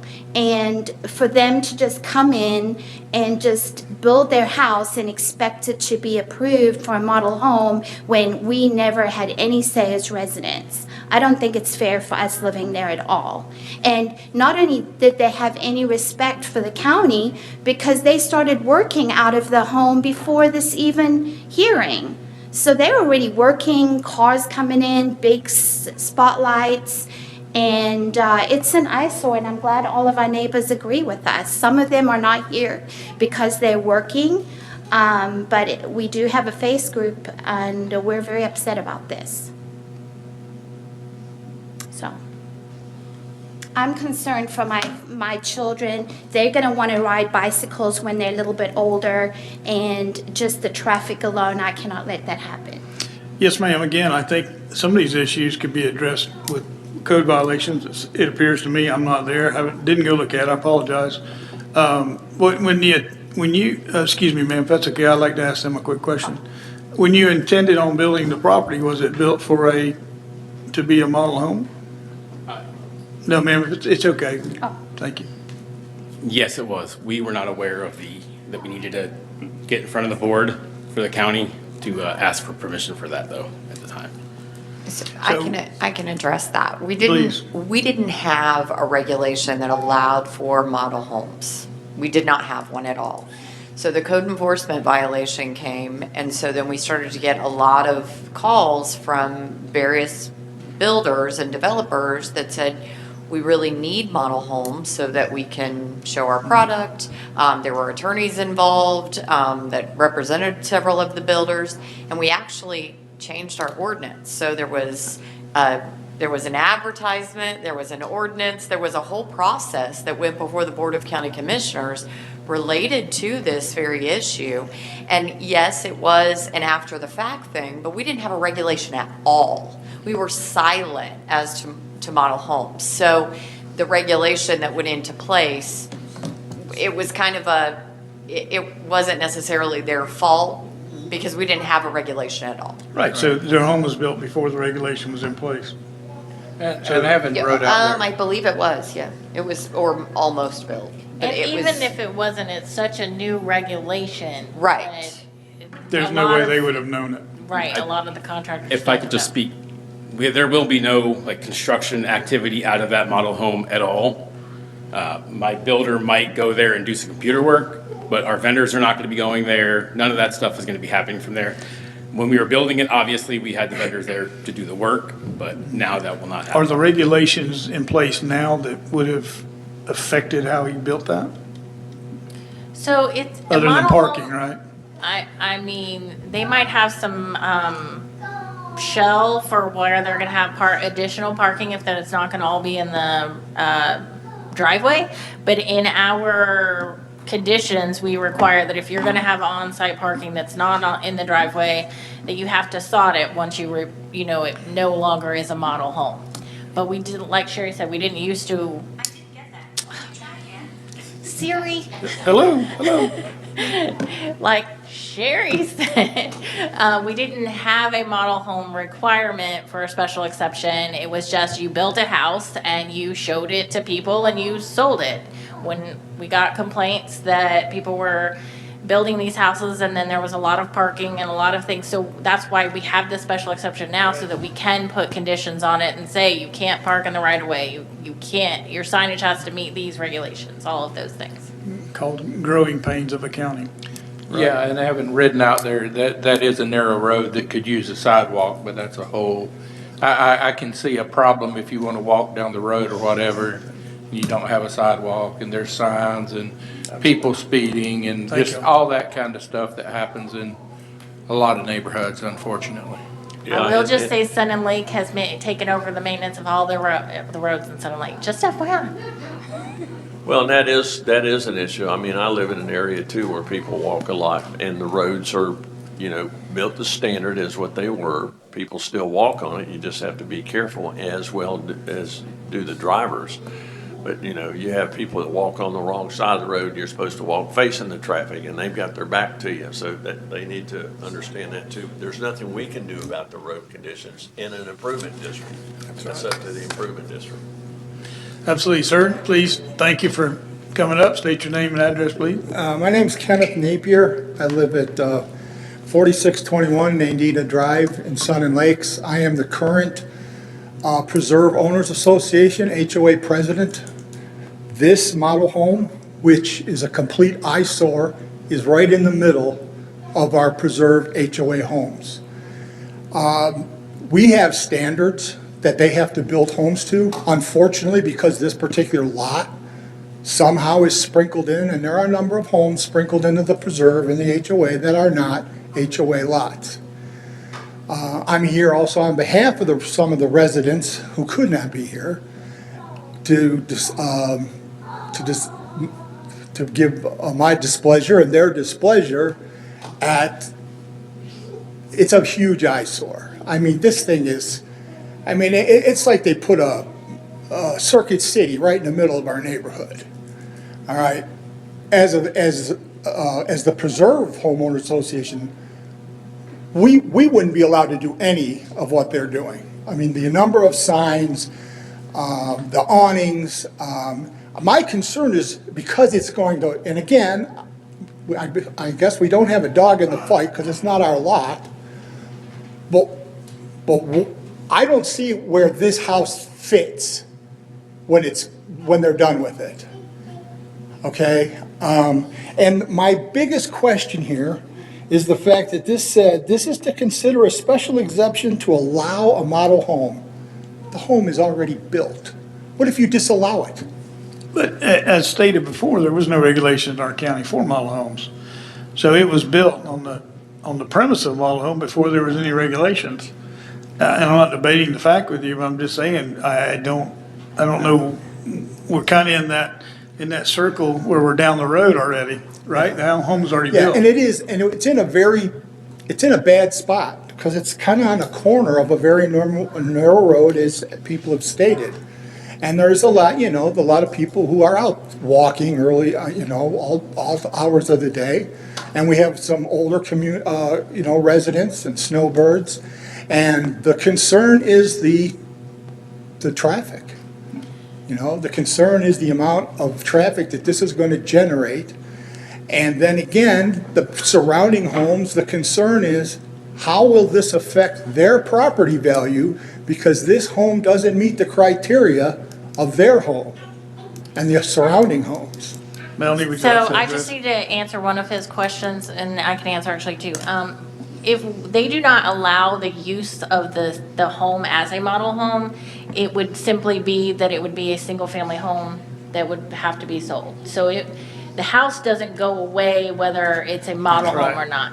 Exactly. To the question about whether it meets the criteria of the homeowners association regulations, the county does not enforce homeowners regulations. If this is in a homeowners district, that would be something that the homeowners would need to address, that they didn't adhere to those rules and regulations. Like, I live in Spring Lake and I know I have to adhere to those rules. Correct, but because it's not an HOA lot, the owners will not have to. And the surrounding owners have to deal with that. Yeah, there's something. That we cannot address. Yeah, that's. No, and I understand, so I understand some of that. But the thing is, my concern is the integrity of our community. And I just don't see where this home's gonna fit when it's time to sell it. It's unfortunate that that lot was picked. It's right in the middle of a very prestigious community, a very beautiful community. This house doesn't fit, and it certainly doesn't fit the way it looks right now. It's atrocious. Well, and I think some of those issues are going to be addressed with the signage and so forth. But I do appreciate what you're saying, and I hear you, Mr. Yes, sir, Mr. You know, I can address that. Your opinion is well respected, but that's the business of the individual. If they can't sell it because it's atrocious or they put too much money in it, that's on them. So I would say this: you have an individual builder. Not a company, but you have an individual builder, and there's many of them out there that builds a home, puts some flags out in the front. It's still going to create traffic coming to their house, just like it will to a model. So, I can tell you right now, if you had 15 builders in here right now and you told them they couldn't put a flag out in front of their property or traffic couldn't come by and park in the driveway, we'd have a nightmare. Right. No, I understand all that. It just that, and when I say atrocious, it's because it doesn't look like a home right now. It just doesn't look. Beauty is in the eye of the beholder. You know how that goes. Don't look at me. Don't look at me. Thank you, sir. Yes, sir. Hi. State your name, please, and address. Rosendo Arceo, and I live 5313 Belmar Drive, half block away from this house. And let's be honest, it's not a model home. It's a sales center, okay? Model home have a flag that says model home. This house have a sign that says sales center. And one of their signs is like 5 feet from the street. Yes, sir. And if that is a code enforcement violation, if there's something wrong, that needs to be fixed. I understand. There's nothing we can do. I also understand that you said that there was not codes before they built it. That's why they built it, because they knew there was no code enforcement before they built it. So my point is that that's not a model home. It's a sales center, okay? All right, thank you. Yes, sir. Thank you very much. Yes, ma'am. Good evening. My name is Stacy Green. I live at 4605 Didita Drive. So I just basically want to say I am the friend that walks, and there are a lot of cars, no matter where we walk, that clearly don't pay attention to pedestrians. I come from a family of builders. I moved down here about 6 years ago with my husband after he had his time in the Navy, and he said, "Where do you want to live?" And I said, I'm going to do my research, just as every builder, if they want to come into an area, needs to do their research. So my big thing is I wanted a safe place to raise my child. And I wanted, that old school feeling of developments like we don't have anymore. I wish we did. But my biggest thing is it is not a model home. A model home like I watched my grandfather sell just had a normal parking lot. And at the end of the day, you sold that home the way that it was because people fell in love with it. This one has a second parking lot for people to park in, which means you've got 4 cars easily that can be there. Why do we need 4 cars? Are you going to have that many people in a house at one time? And I heard saying that sod will be replaced when it's done, but if it's not, or people want to keep it there, Sun Lake has rules. We can't have all these cars in our areas because it starts looking trashy. So that is a big concern for me if that isn't torn up. But also, we can't have businesses out of our own homes. We can't sell baked goods. We can't have daycares. We can't do all of these things. So how is it that somebody else gets to come in and change that? I chose where we live because of the rules that they have. And I'm fine with it. I'm okay with not having a business out of my home. But I don't think that somebody else should be able to change that and come in. And agreed, it is more of a sales center. The way that they've taken the garage out, I understand a door can be put in later. Making the extra parking lot, sure, you can remove that. But until then, it is a business, and that is something that we're not supposed to be having where we are. We're supposed to be having family homes and comfort and safety. Well, if I understand it right, unfortunately, that's not part of the homeowner association there. That is outside of it. That's correct? Sun and Lake has their own rules about the different things. So there is a lot that breaks up what our HOA is, just like Ken said. I mean, we do have homes within our area that are not technically in the preserves. So unfortunately, they don't have to follow the rules that we have, which kind of stinks. But there's nothing you can do to change that. But the homes that are there, there's reasons that we pay our fees. There's fees with Sun and Lake that we have to keep, you know, our neighborhood the way that we want it.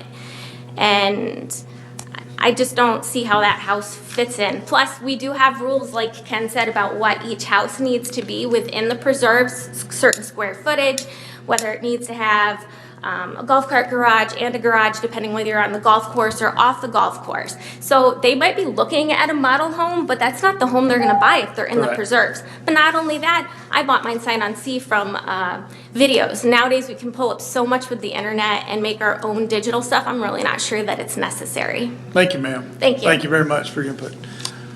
All right, well, thank y'all very much. Seeing no one else, let's bring it back to the board, please, for a motion. I'm sorry? Or discussion? Yeah, right. I would just like to, most everything that we heard brought up as an issue is addressed in the conditions. So if we approve it, the lighting issue goes away, the parking issue goes away when the house is sold, it has to be resodded, and Code enforcement issues go Yeah, away, code right. enforcement goes away. Right. So I understand the concern, we don't have any control over the traffic or how people walk on the street. So Yep. Is that a motion? I will make a motion. All right. Do we have a second? Second. All right. But we have a motion. No. I'm sorry? She didn't What? move to approve or deny or anything, so we need to What did I have a real miss? motion. I missed everything here. I will make a motion to Maybe it's approve. just- Yes. She didn't read it. Okay. So move to approve special exception application number 1979 to allow a model home at 5530 Savona Drive, Sebring, Florida, with exceptions as noted by staff. Subject to the conditions of approval as listed in the staff report. And for the benefit, I'll second for the benefit of the audience, because we didn't read those conditions, so they know those conditions are in there that we've discussed. No parking shall be permitted in the right of way. All signage must meet the requirements, blah, blah, blah, blah, blah, et cetera, et cetera. Okay. We have a motion. We have a second. Any other conversation? Hearing none. Ms. Gale? Mrs. Payne, Yes. Mr. Boring, Yes. Mrs. Lopez, Yes. Mr. Brown, Yes. Mrs. Ezel, Yes. Mrs. Honeycutt, Yes. Mr. Youngman. Yes. Thank you. Good to go. Mr. Chairman, and because Yes. I play golf out there, I personally, and you probably will too, will ride by and make sure. So All I'll right. make that promise. Well, that's all for new business from public wanting to speak. Anyone in the public wanting to speak? Hearing none. Any comments and discussions from staff? Hearing none. Any comments and discussion from the board? Do we need to address anything with the sand mines? Can I just say something Forget it. about the sand mine? Say what? I just want to go on the record and say something about the sand Go mine. That's just time for I it. feel like a lot of the people are here because we mentioned the moratorium word. Yep. And I don't think we so- mentioned and- that. Emma. I think it was staff. We did too, but then people said that they didn't, that the people weren't here because of the mention. Yeah, and I'm sure there's a lot of things, but personally, I'm against the word moratorium, so I just want to go on the record. and Do you say think that. the word moratorium has stimulated where we're at, or is that? 100%. I agree, 100%. Yeah, I mean, it's good because it spurs conversation, but it's definitely exasperated the word. Right, but I think, don't you agree, and I think everyone else here maybe agrees with me, I don't know. There needs to be there needs to be some, the industrial word was used, light industrial, I've used it a bunch of times. Do we figure out a way to rezone if they want to be a sand mine, do we have to do certain things that we're not doing now? Should we change that? And do we figure out what else we can do? That's where a lady with all the packages comes in that takes care of that. I mean, is that what we need to do? How do we start that process? I, for one, had a county commissioner, mention maybe we need to address something like that, so. Yeah, I would say just because it's hard work don't mean we should shy away from it, because there is no do-over. If we get it wrong, they got holes all over the county. But then we also have to remember what our role is too as this board. We have to stay in our lane to some respect too. So if I understand our role correctly, and correct me if I'm wrong, of course, you've done that several times tonight, and I appreciate that. So, yeah, we're an advisory board, but we can advise to go to the Can county I pause the commission. conversation? The BOA, which is what we are discussing right now, is not an advisory board. You all are a final decision-making board. You make decisions on applications that people make to you. If you want to talk about changing the code of land development regulations or the code of ordinances, that we need to pause the conversation and talk about it in the planning and zoning meeting. Okay, there you go. Thank Nothing else? Staff announce the next meeting. Our next meeting is June 10th, 2025 at 3 p.m. or soon thereafter as follows in this boardroom at 600 South Commerce Avenue, Sebring, Florida. The meeting is adjourned at 6:04. Woo! And now we can call to order the Planning and Zoning Commission Good meeting. God. At, yes, why don't we do that? We'll pause the start of the meeting. Everybody's. And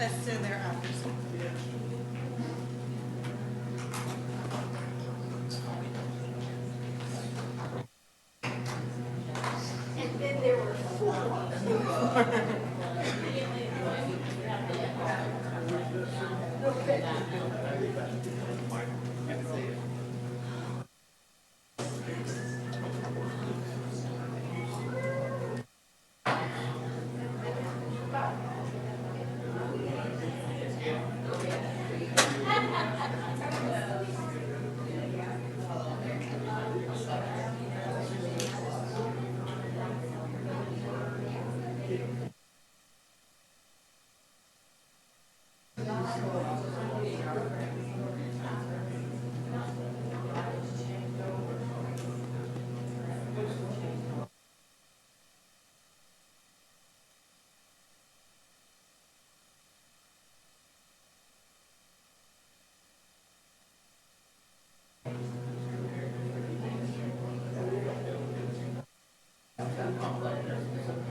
They're actually, they don't mind.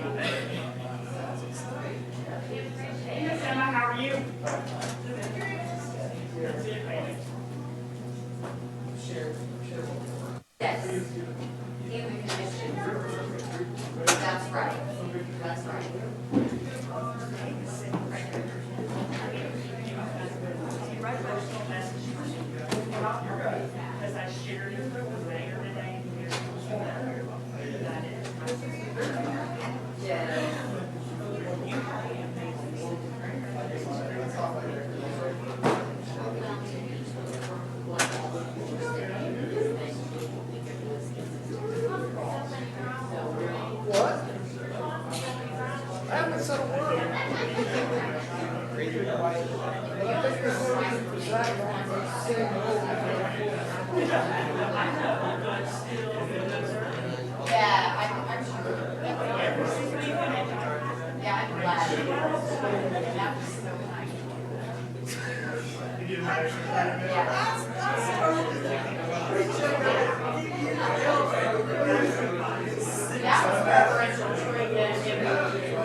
All right. I told her they were in good hands.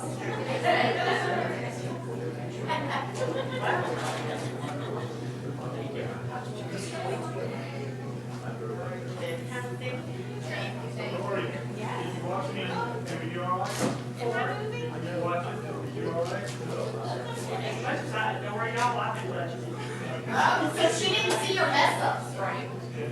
Were you dancing? Okay. Well, then you will go. I have to do a couple side before I agree. Okay, I'm going to call us back to order so we can get going on this. This is the Planning and Zoning Commission. We're meeting in the Commissioners Boardroom. It's May 13th, and it's now 6:10. We'll consider the minutes from the previous meeting. If anybody'd like to make a motion to accept either with or without changes. Accept the minutes. Second. Have a motion and a second. All in favor, say aye. Aye. Opposed? Okay. Minutes passed. Do we actually need to swear in any witnesses? I don't think we did roll call though yet. No. Oh, we didn't. Well, where is, that's not on my list here. I don't know, because we took it off and we condensed it under call to order, but we didn't give you a speech. Oh. All right, so nobody's here to call the roll. Should we just go down and say our names? I'll call it. Oh, okay. Unless you want to just everybody go down and say Everybody your just names. say their name. Christine Lopez. Kathy Payne. Emma Ezel. Suzanne Honeycutt. I'm sorry, I knew it this